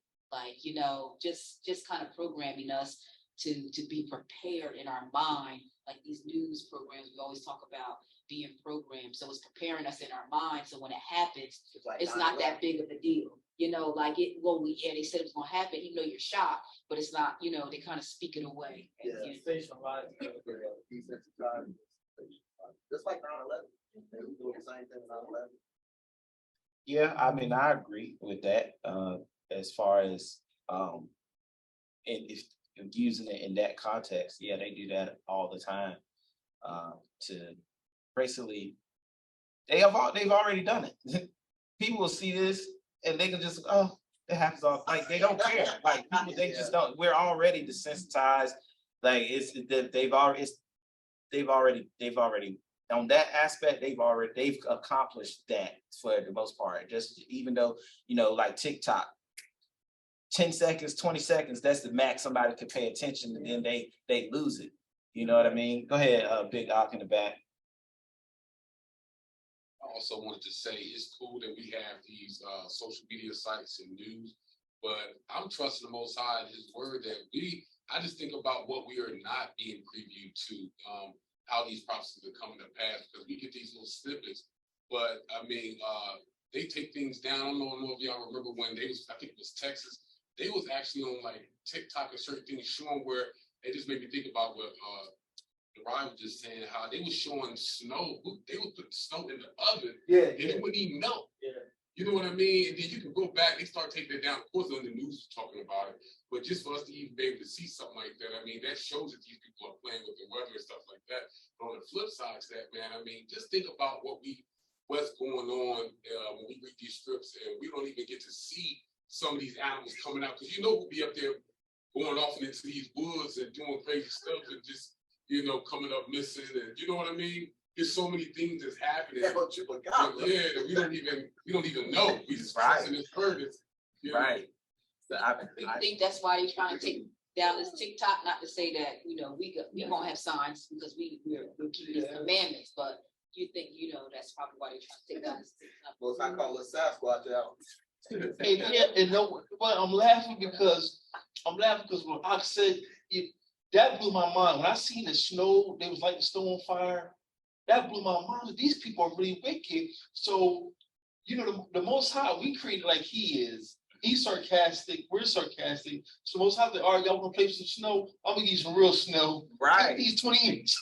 Right. Wow. Now you gotta get. We haven't had food. We haven't had food in 3 weeks. Wow.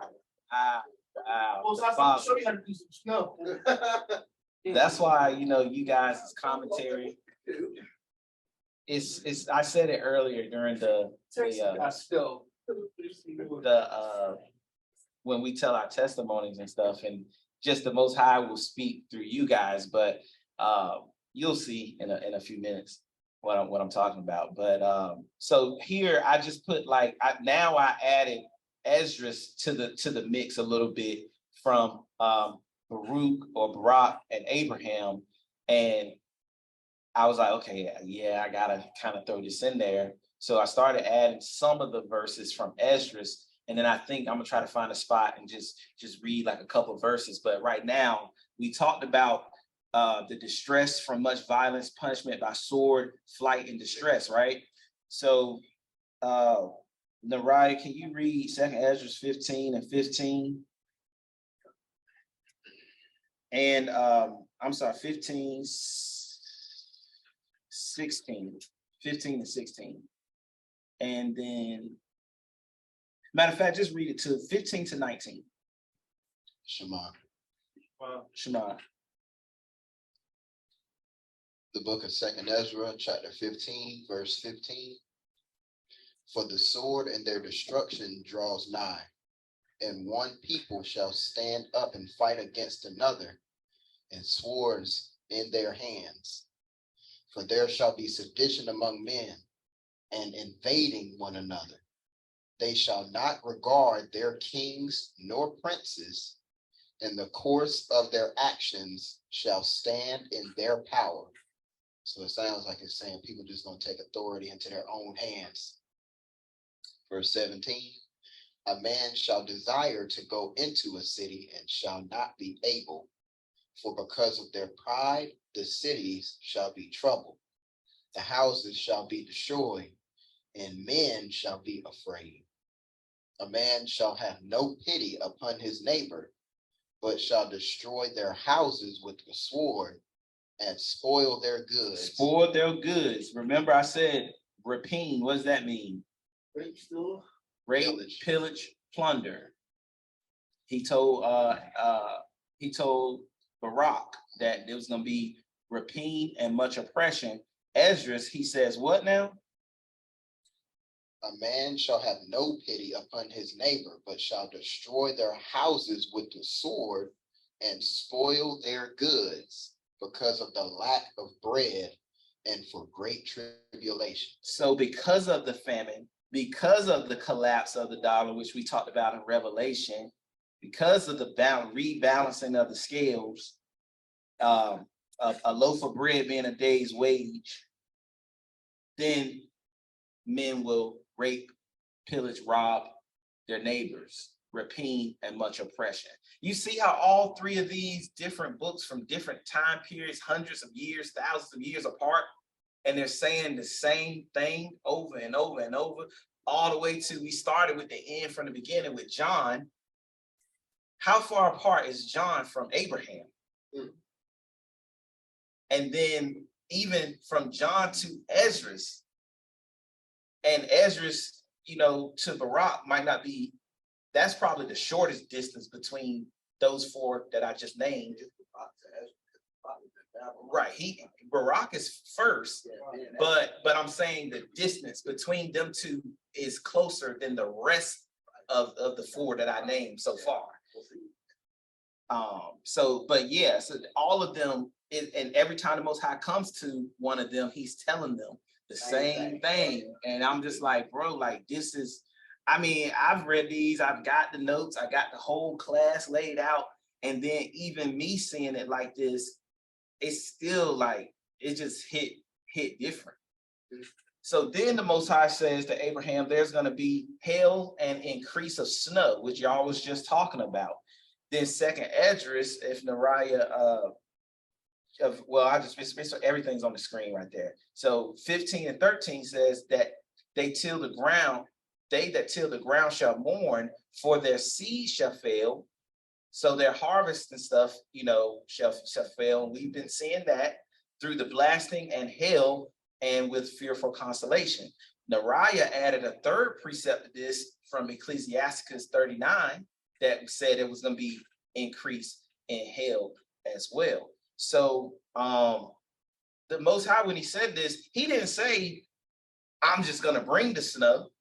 So it could be that he knew or put a spirit on them to manipulate the weather to cause increase of snow in locations. We ain't focused on that because we know the Most High is the author and finisher of all the works here. But the key point is he said that hail and snow was going to be increased. So let's just see. I think it's two videos. I'm a reporter at the Washington Post, and I'm in California. This has been an extraordinary winter in California, and it's shaping up to be a historic one as well. Wait a minute, y'all. Now, to be completely fair, I looked some of it up. Northern California sometimes gets snow sometimes, but not this much.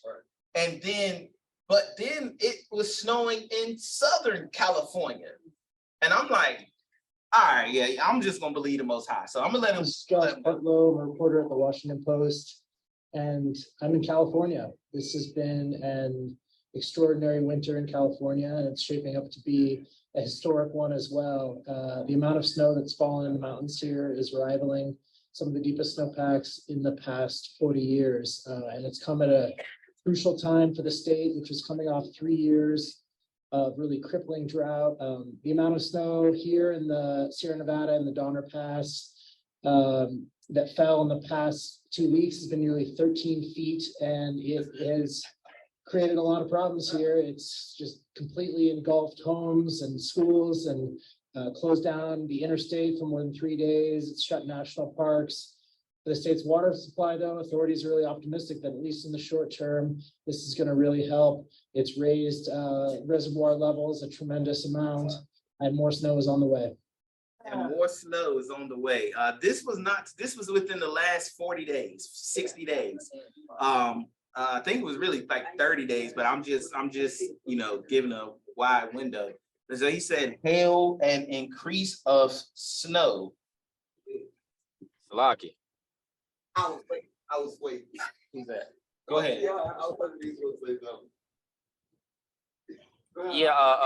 Yeah, Shamari, I just sent you a picture of snow on my car, and that was just only a month ago. And it does not rain it does not snow where it was snowing at. It only snows on the mountains, but it does not snow where the houses and the people are. I just sent you a picture.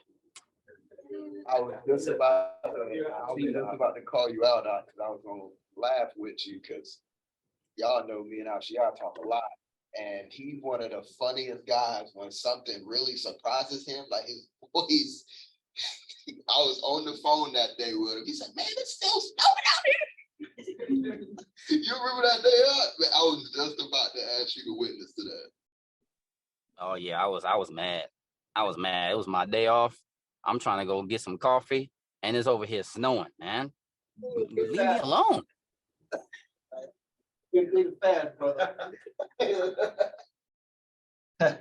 All praises for that witness, Ak. I mean, that's why things like that, like when you come up and show that, or Nariah pulls out, a verse that I missed. It just shows like, yeah, this is the Most High. Like Most High really like I'm. It's not me. Speaking because I mean.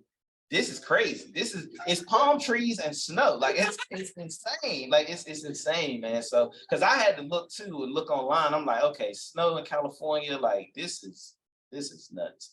So let's see. Mirage was laughing at him. Let's see some of the. Oh, I do see that up there. And we don't have too much longer to go, y'all. Just so y'all know, it's less than. It's like maybe 7 slides or so, if that. 2 hours.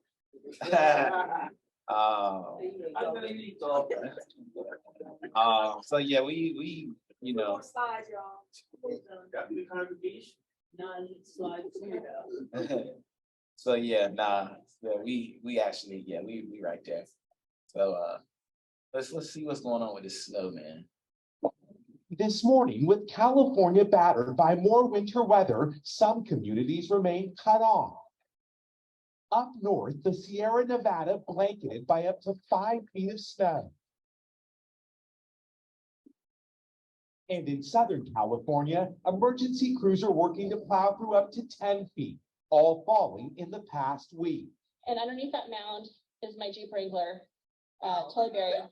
Thousands live in the San Bernardino Mountains just east of Los Angeles, where back-to-back storms have left roadways blocked, houses buried, and people stranded for days. And now some increasingly desperate residents are running low on supplies.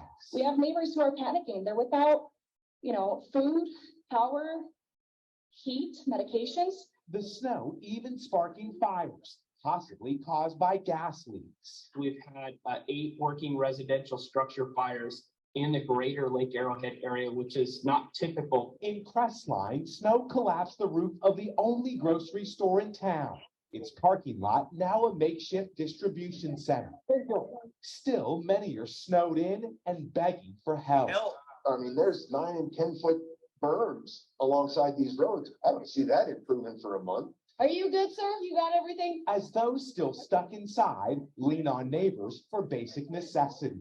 People like me are trying to get out that can and go deliver food and hike through 6 feet of snow to these homes that can't get out, these senior citizens that can't dig themselves out. Now, with just days before another storm arrives, it's a race to reach these communities still buried. So after this snow. storm, there was another storm. Today, hundreds of firefighters and even members of California's National Guard are going to be here in the mountains trying to help those who are still stuck. But there's more snow on the way. What everyone needs here are warmer days and some of this snow to melt. Craig. Yeah, see the feet are still behind you there, Miguel. Miguel, thank you. And adding to concerns, the next cross-country storm already taking shape. We've got Dylan in for Al this morning. First check of the forecast.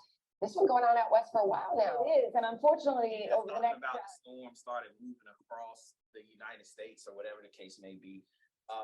But man, like, this is your father. Go ahead. This is my last. Nah. I just find it is crazy that we can look at this script and we have an expectation on what the Father is doing.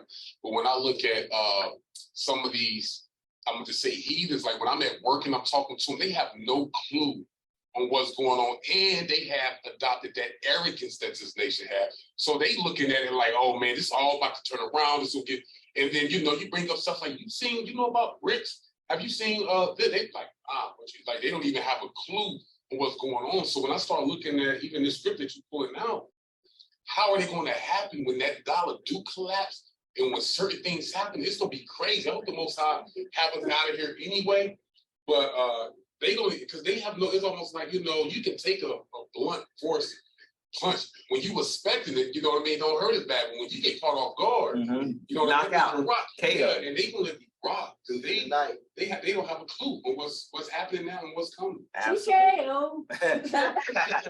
Absolutely, man. I mean, I couldn't really say it, any better than that. But that's why, it's only the elect ones that, will be privy to this. And that's how it's not, this is this is not for you. Because remember, the first paragraph I read, it said, this is the punishment for the heathen.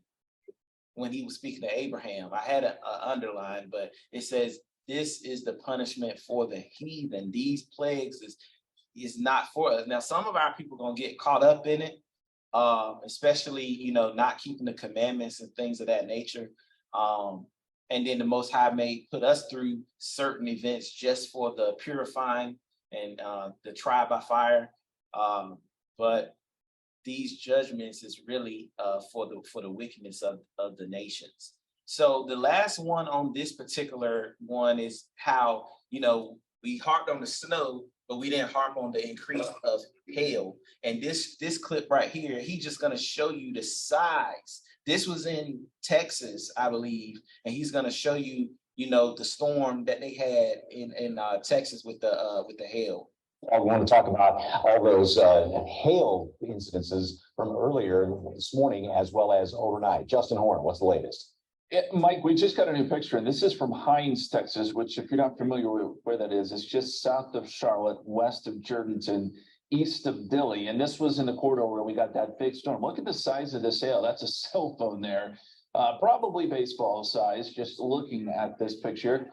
And there was some very large hail that fell with that storm right around 10:45 on the northwest side of Dilley, kind of one of our rural areas. But this was one spot that got hit with the large hail. So we know it was out there last night.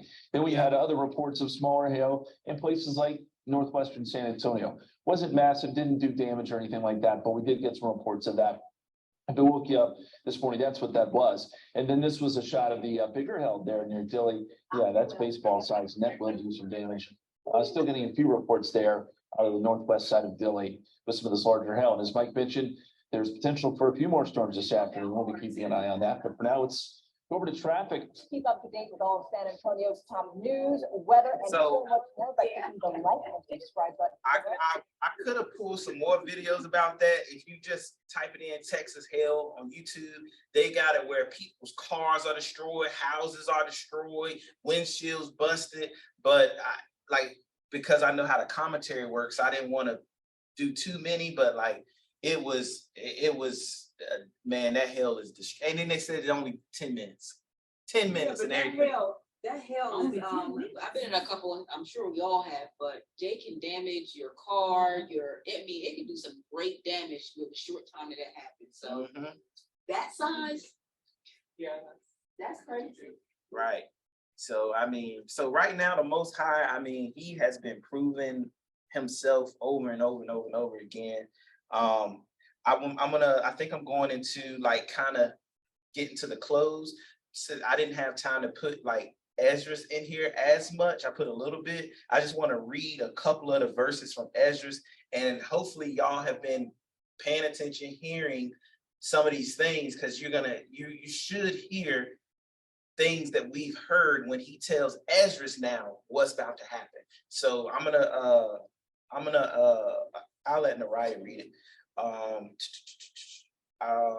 So the first thing I want you to read is verse 3, because that's how I started the class.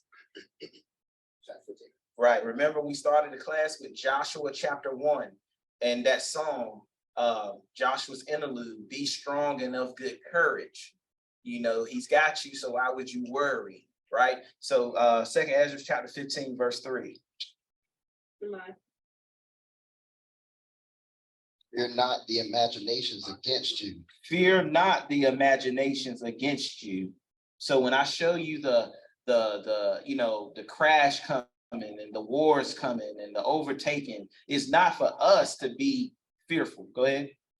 Let not the incredulity of them trouble you that speak against you.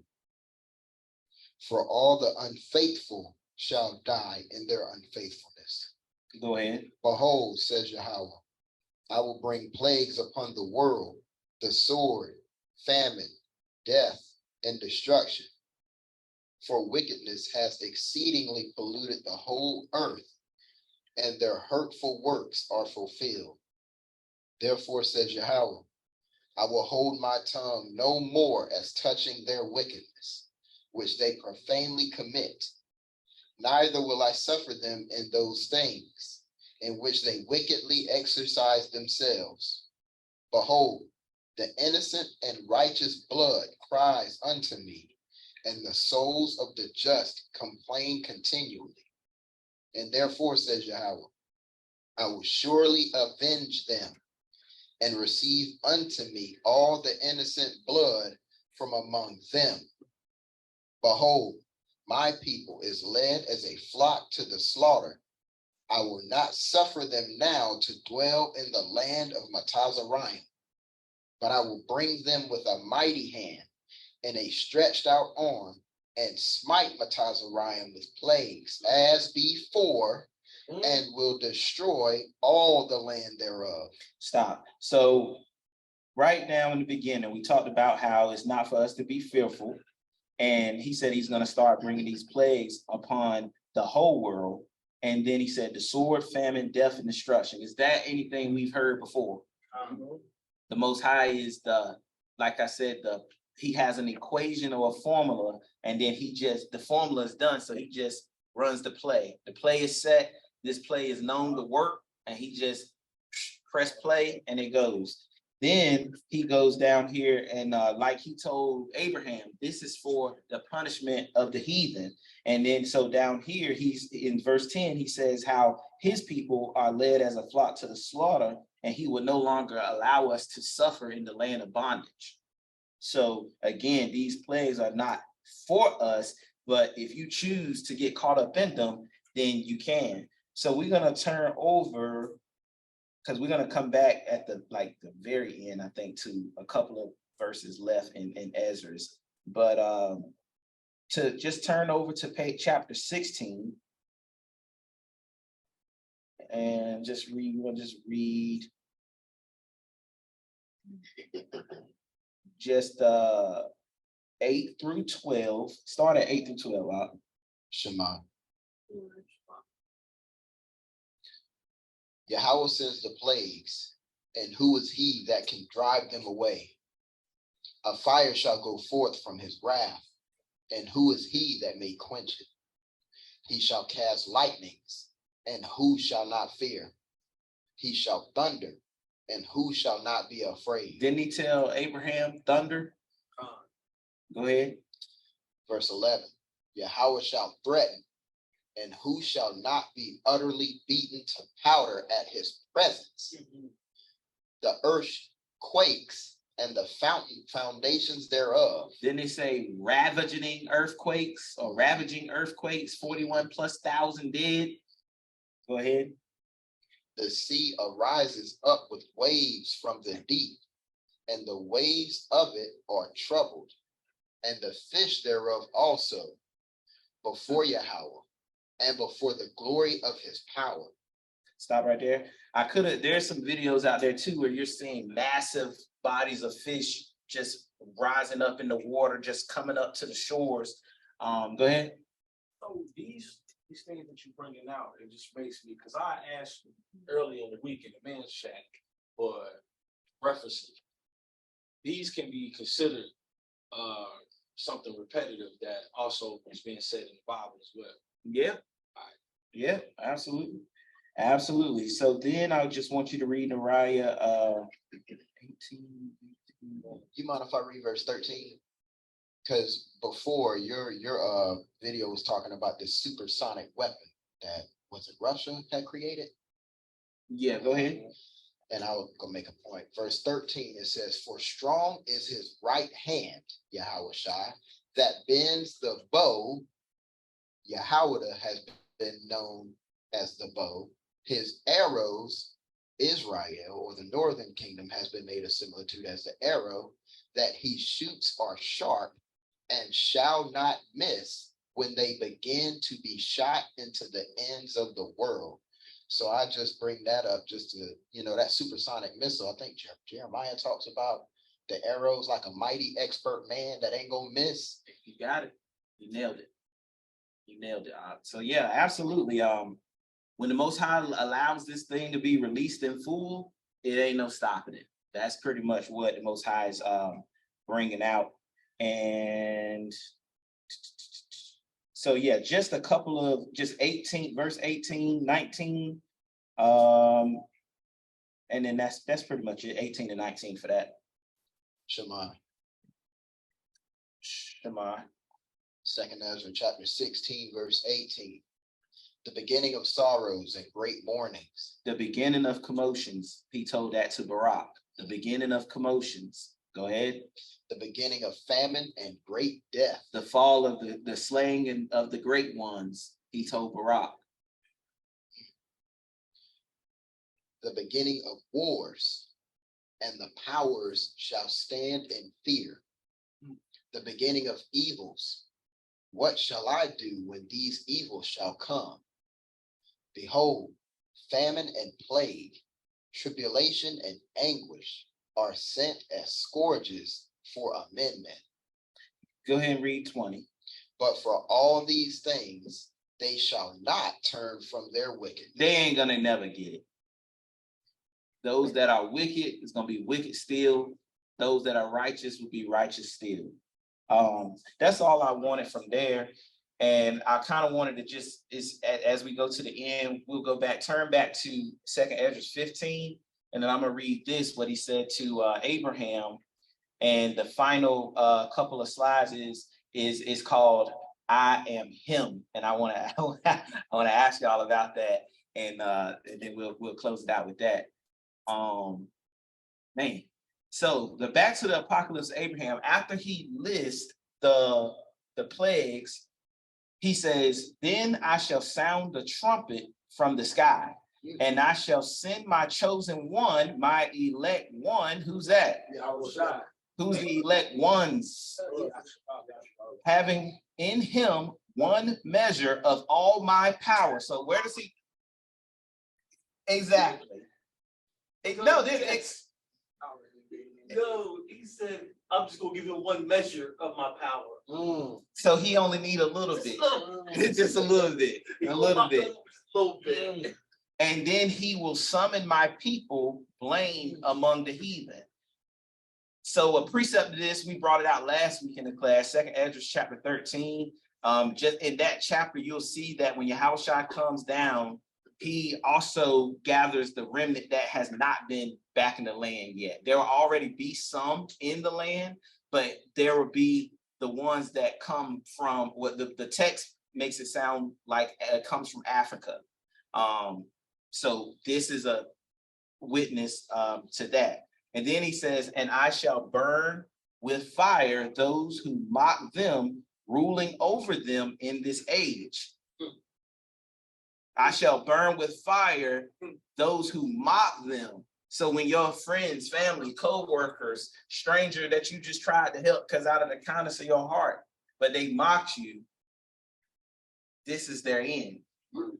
This is their expected end that the Most High already said. That's why I said in the beginning, those wicked ones, the Most High, their judgment is already set. He chastising us because he want to get us blameless and perfect in his eyes, to mock, so that we can be, where we're supposed to be.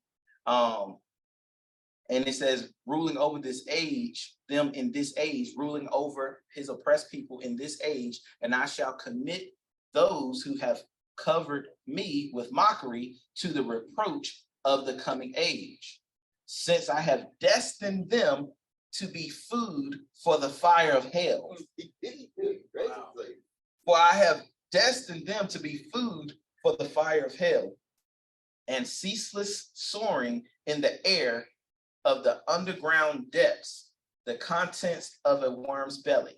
And then for those who do justice, who have chosen my will and clearly kept my commandments, will see them, and they will rejoice with joy at the destruction. But this ain't right, this ain't right. You're supposed to pray for them. You're supposed to pray for them, right? The Father said that we will rejoice with joy. Psalms 137, happy shall he be. Come on now. So you're seeing this language everywhere. Vengeance, the year of vengeance. Isaiah, Most High, Morabin talking about this. this is not for us. This is not for us to be judged. It's for us to be restored. That's what all of these plagues is about. And then that second witness to what we just read here is second Ezra 15, verse 22 through 27 is what I wanted Nariah to go back to. Before I read this, I just want to restate a quote that I said, not a quote, but I made a statement a few months back. I don't know many people remember. I think it was right before the Neal family started fellowshipping with us. But they about a year deep. Okay. Time go by so fast, you just don't know when. But I had said, as these judgments continue to ramp up, what the world is going to look at as destruction, we're going to look at as salvation. So don't let what we see be troubling to you, because in Psalm 91, it says, only with your eyes will you see the reward of the wicked. So I just wanted to reinforce what Shamar is bringing out right now. But Shemaiah. Second Esdras chapter 15, verse 22, Shemai. Read. My right hand shall not spare the sinner. Who's that? And my sword shall not cease over them that shed innocent blood upon the earth. The fire is gone forth from his wrath and has consumed the foundations of the earth, and the sinners like the straw that is kindled. Woe to them that sin and guard not my commandments, says Yahweh. I will not spare them. Go your way, you children, from the power. Defile not my sanctuary. For Yahweh knows all them that sin against him, and therefore delivers he them unto death and destruction. For now are the plagues come upon the whole earth, and you shall remain in them. For Elohim shall not deliver you, because you have sinned against him. Behold, a horrible vision, and the appearance thereof from the east. So Most High is reiterating that this destruction is for the ones who have kept not his commandments. And then he said the same thing to Abraham. He specifically called out the ones who are willingly wanting to keep his commandments or do keep his commandments, and separating us from those who did not. So the final or the climax to this presentation right here, we just coming down to the end. And who has heard the term "I'm him"? I know it's a younger generation's term, but you never heard of it, Marah. See, that's why we do these. That's why you do these teachers. That's why we do these teachers. Streets like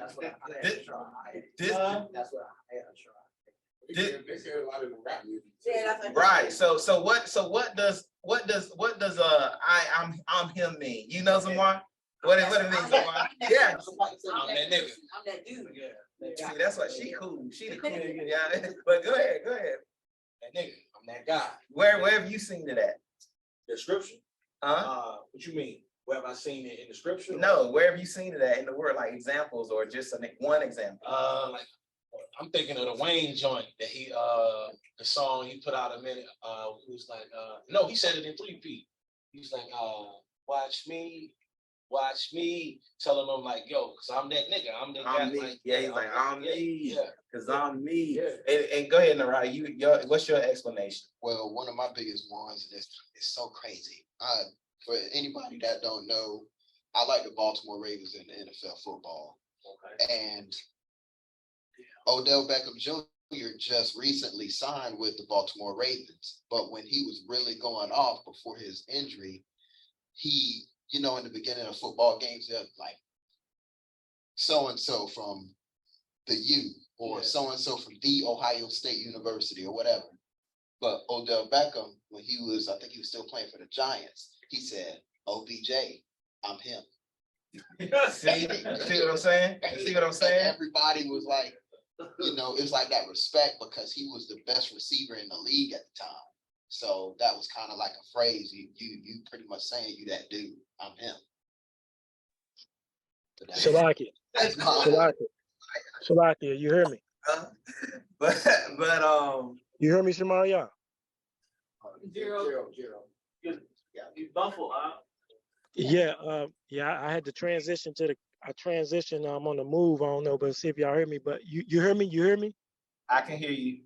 Yeah, but you know, a lot of athletes, like Naraya just said, a lot of athletes said, you know, I remember John Wall coming back from his injury on pickup games.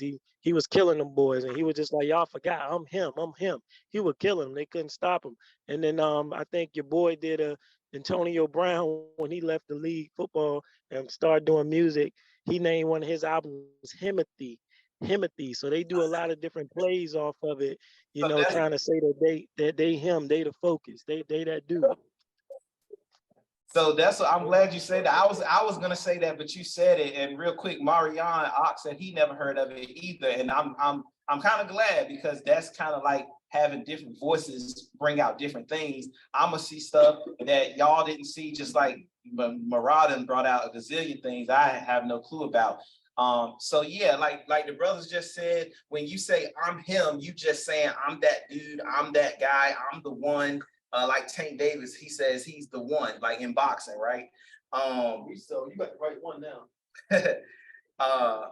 Oh yeah, I heard that too. I heard that. I'm that nigga. That too.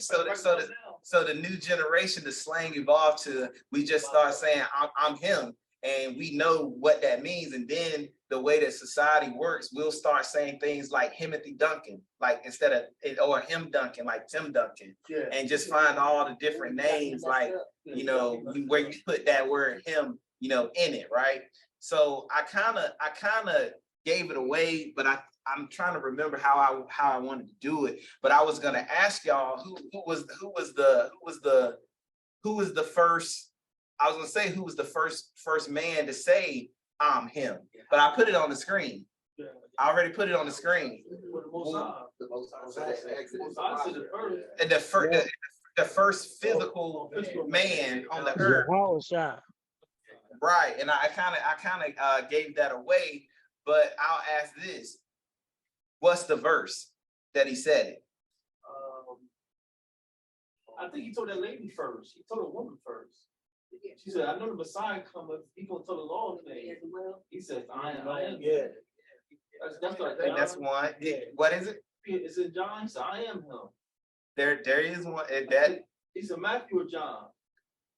Well, I'm sure they probably said it in both, but yeah, if you gotta get it for a second witness, if you got one, don't look it up. Don't look it up. I'm just saying, yeah.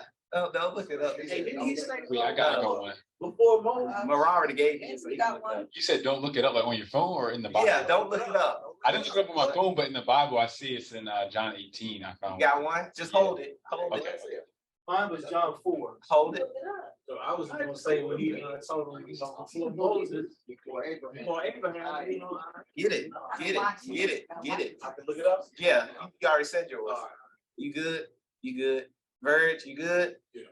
Auntie, sis, Joy, you good? All right. So this thing I got on the screen here, like Naraya said, I think it's a good thing. I think it's helped me be able to see things in so many different perspectives. But one of the things that I like is professional wrestling, right? So of course it can be quirky, it can be serious, it can be good, different types, it can be bad too. But this guy right here is a young guy that's in, like, they have 3 brands. This is kind of like the developmental brand, but they let them be on TV. And he just won the championship of that brand. And he's one of my favorites. And he says we're now in the him era, and he's coming out. And that's kind of, when you're in wrestling, you kind of try to create a character. Like in the 80s, Hulk Hogan created Hulkamania. That was his gimmick, his character. Eat your vitamins, say your prayers. And you know, Ric Flair was the dress in the nice suits. I'm the nature boy. I'm gonna wear the Rolex watches. This, and this. Jets flying, baby kissing. Right. So you gotta create a gimmick or a character that gets over. And this guy, because of this age, he's like, I'm him. So, And I am him. and the whole crowd is in there with him. So like, I was like, Yahushua is him. And he told you that he was him. Go to John chapter 13. Because the whole thing I started was the beginning from the end. The beginning from the end. The beginning from the end. And this is the specific one. Well, hold that. Read yours, Marah, before. I'm sorry, I apologize. Before we read mine, read Marah's, then I want to read Samaria and Brother Ant.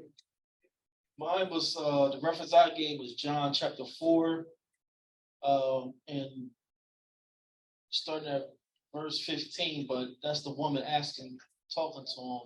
But when you drop down to John 4 and 25, that's when he actually says it. He says,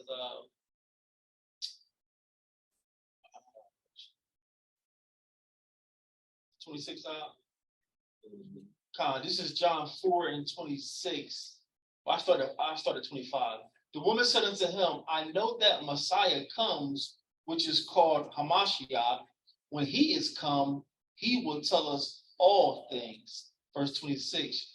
Yahushua said unto her, I that speak unto thee am he. I'm him. I'm him. I'm getting hyped. Listen, read yours, read yours, read yours, read yours. John 8:58. Yahushua said unto them, Verily, verily, I say unto you, before Abraham was, I am. I'm him. What? That's like, and watch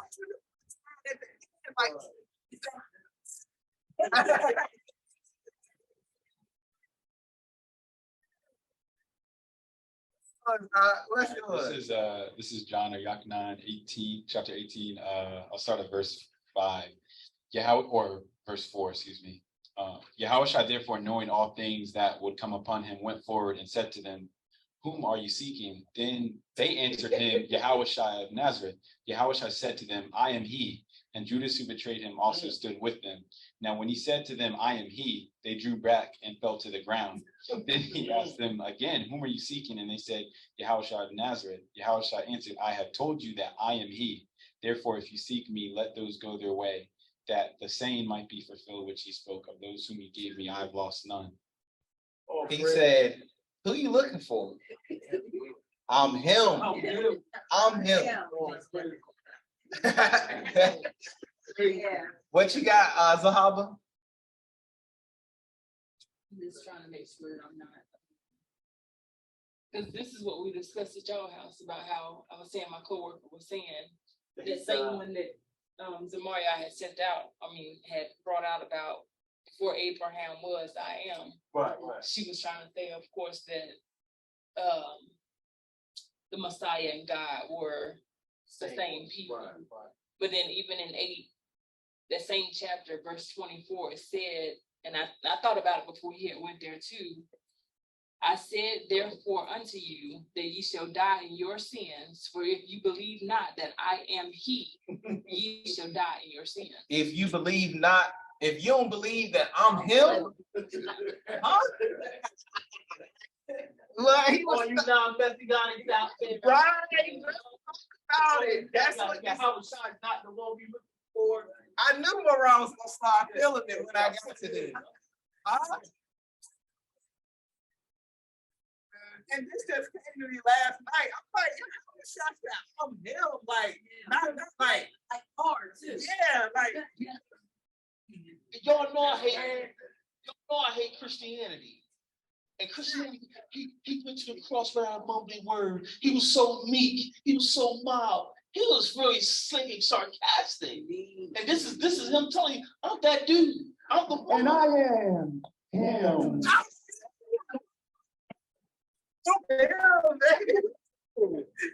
Hey, boy, this thing, it's the Father. I'm telling you, I started tearing up because I said the Father is talking to me. I know he's talking and I'm hearing what he's saying, because this wasn't like this.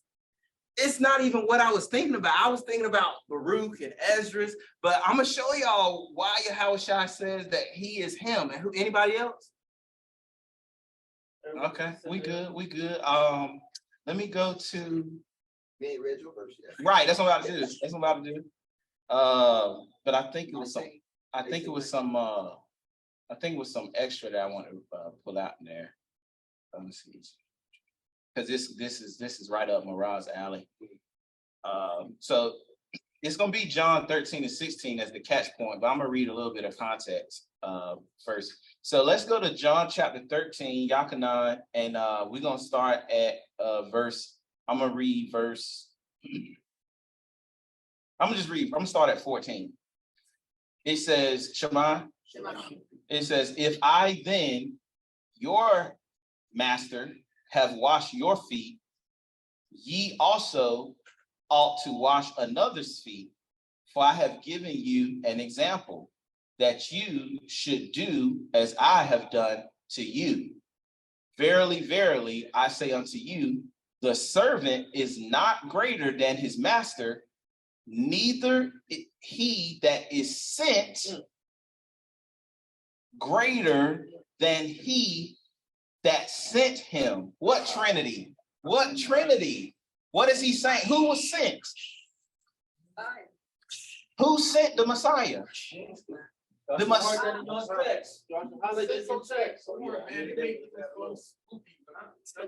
Absolutely. I was thinking about, I was in the bed. I was like, I'm not coming against the Messiah. I'm just saying, like, if it was a Trinity, fine, I'm with it. But according to the same text y'all are saying, he said that the one who is sent is not greater than the one who sent him.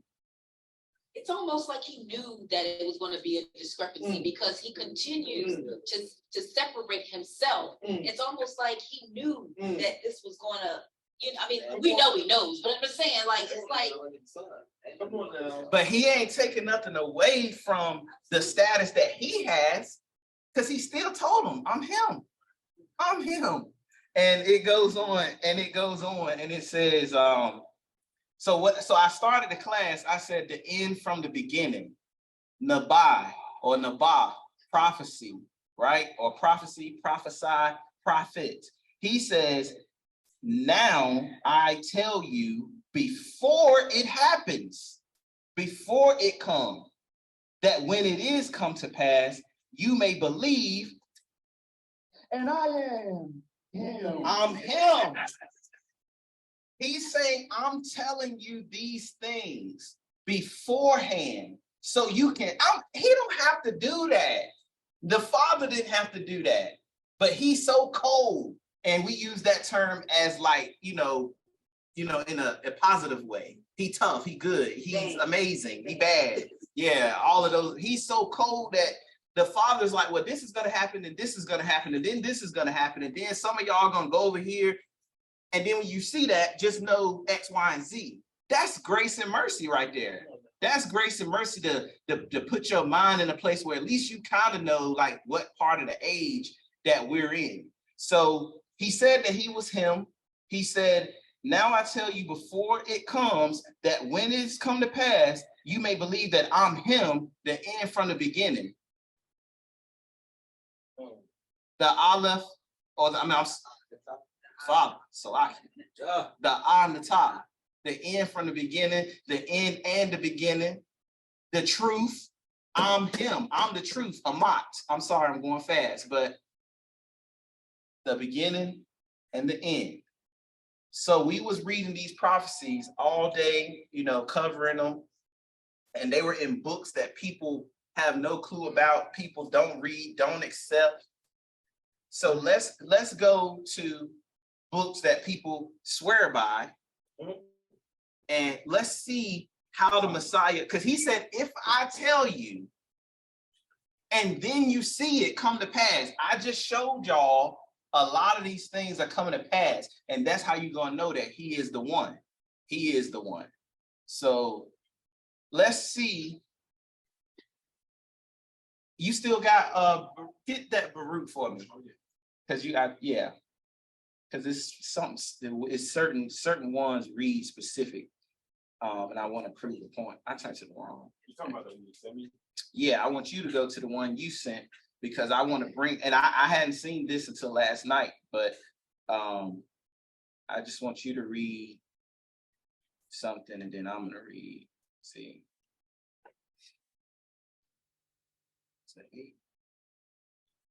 Okay, so what is the first one that Baruch said? Beginning of commotions. So you got your mic? Yeah, just read the first one. Okay. In the first part, there shall be the beginning of commotions. So Call your verse out. Oh, this is second Baruch. Chapter 27. Yeah, chapter 27, and then verse 2. Yeah. Second Baruch, chapter 27 and verse 2 says the beginning of the judgments is going to be the beginning of commotions. Yahushua, Luke chapter 21, verse 8. Take heed that you be not deceived, for many shall come in my name, saying that I am Christ, and the time draweth near. Go ye not therefore after them. But when you shall hear of wars and commotions, I said, wait a minute. How it's the exact word. Now I know the language, but he says commotions because it don't say that in Matthew. So I said, well, let me just, I know Luke 21, Matthew 24 saying, he said commotions. Didn't he tell Barak the same thing? So this is showing you two things. It's showing you that the Most High don't change. And he's telling the same thing that he had the Malachim tell them. And then Yahushua is saying the same message. So he says, but when you shall hear of wars or the sword and commotions, be not terrified, for these things must first come. So the Most High had the Malachim say, in the beginning of commotions, he's saying these commotions must first come, but the end is not yet, or the end is not by and by, right?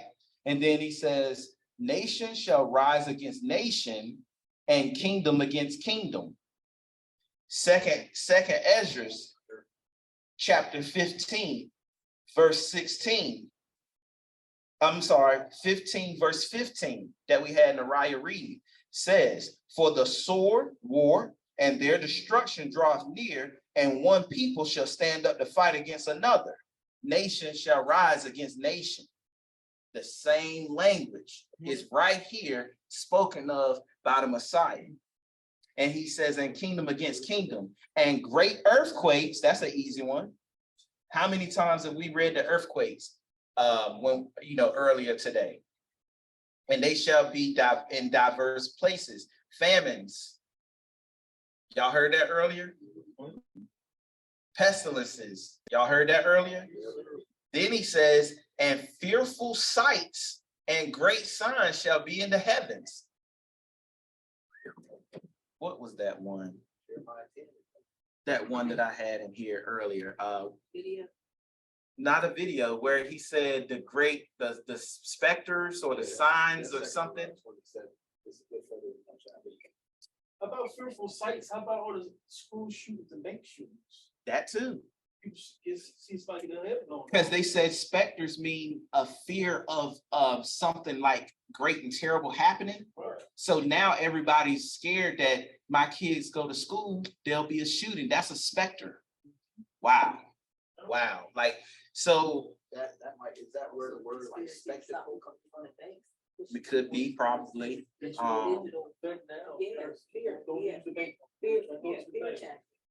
And then, so I want to stop right there because when he's speaking, he goes to different, so that is showing you the similarity between what the Most High told Abraham, Ezra, Barak. And then he's going to start talking about that before those things happen, before the earthquakes and famines and the sights and the commotions, that those people will be locked up, taken in front of the, great leaders of that day and captive and all of those things. So I don't want to, we could read that whole thing, but he's talking about more than one thing in there. So the final witness to that is Matthew chapter 24, and then just verse 5 through 8.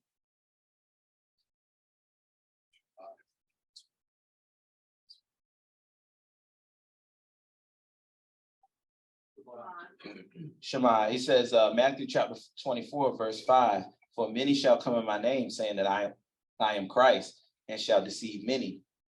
And you shall hear of wars and rumors of wars. Taiwan, Ukraine, World War III, Armageddon. See that you be not troubled, for all these things must come to pass, but the end is not yet. For nation shall rise against nation, and kingdom against kingdom, and there shall be famines, pestilences, earthquakes in diverse places. All these are the beginning of sorrows. So again, Yahushua states that all of these things must come to pass, but the end is not yet. But at the same time, he's listing the same plagues that Abraham was told, that Barak was told and recorded, and that Esdras was told and recorded. And there's even some scatterings of that same language, or we can see the Most High do those same things in the past, like Solomon mentioned, or Ecclesiasticus. But Yahushua said, I'm going to tell you these things. So he was telling them before it happened. Now in our time, they were taken captive. We were scattered into all nations. All of these things that now we're seeing, like I pointed out at the point of the whole class, was you're seeing the hail and the increase of snow, the earthquakes killing 40,000 people in, a short amount of time, the wars. We're seeing the weapons that can hit in less than, what did you say, 30 seconds or something crazy, 30 minutes, that it can go from there to here just like that. So we're seeing all of these things, and Yahushua said, I'm going to tell you these things, and then when they come to pass, you will know that I'm him. And I said, Father, I ain't never seen that before.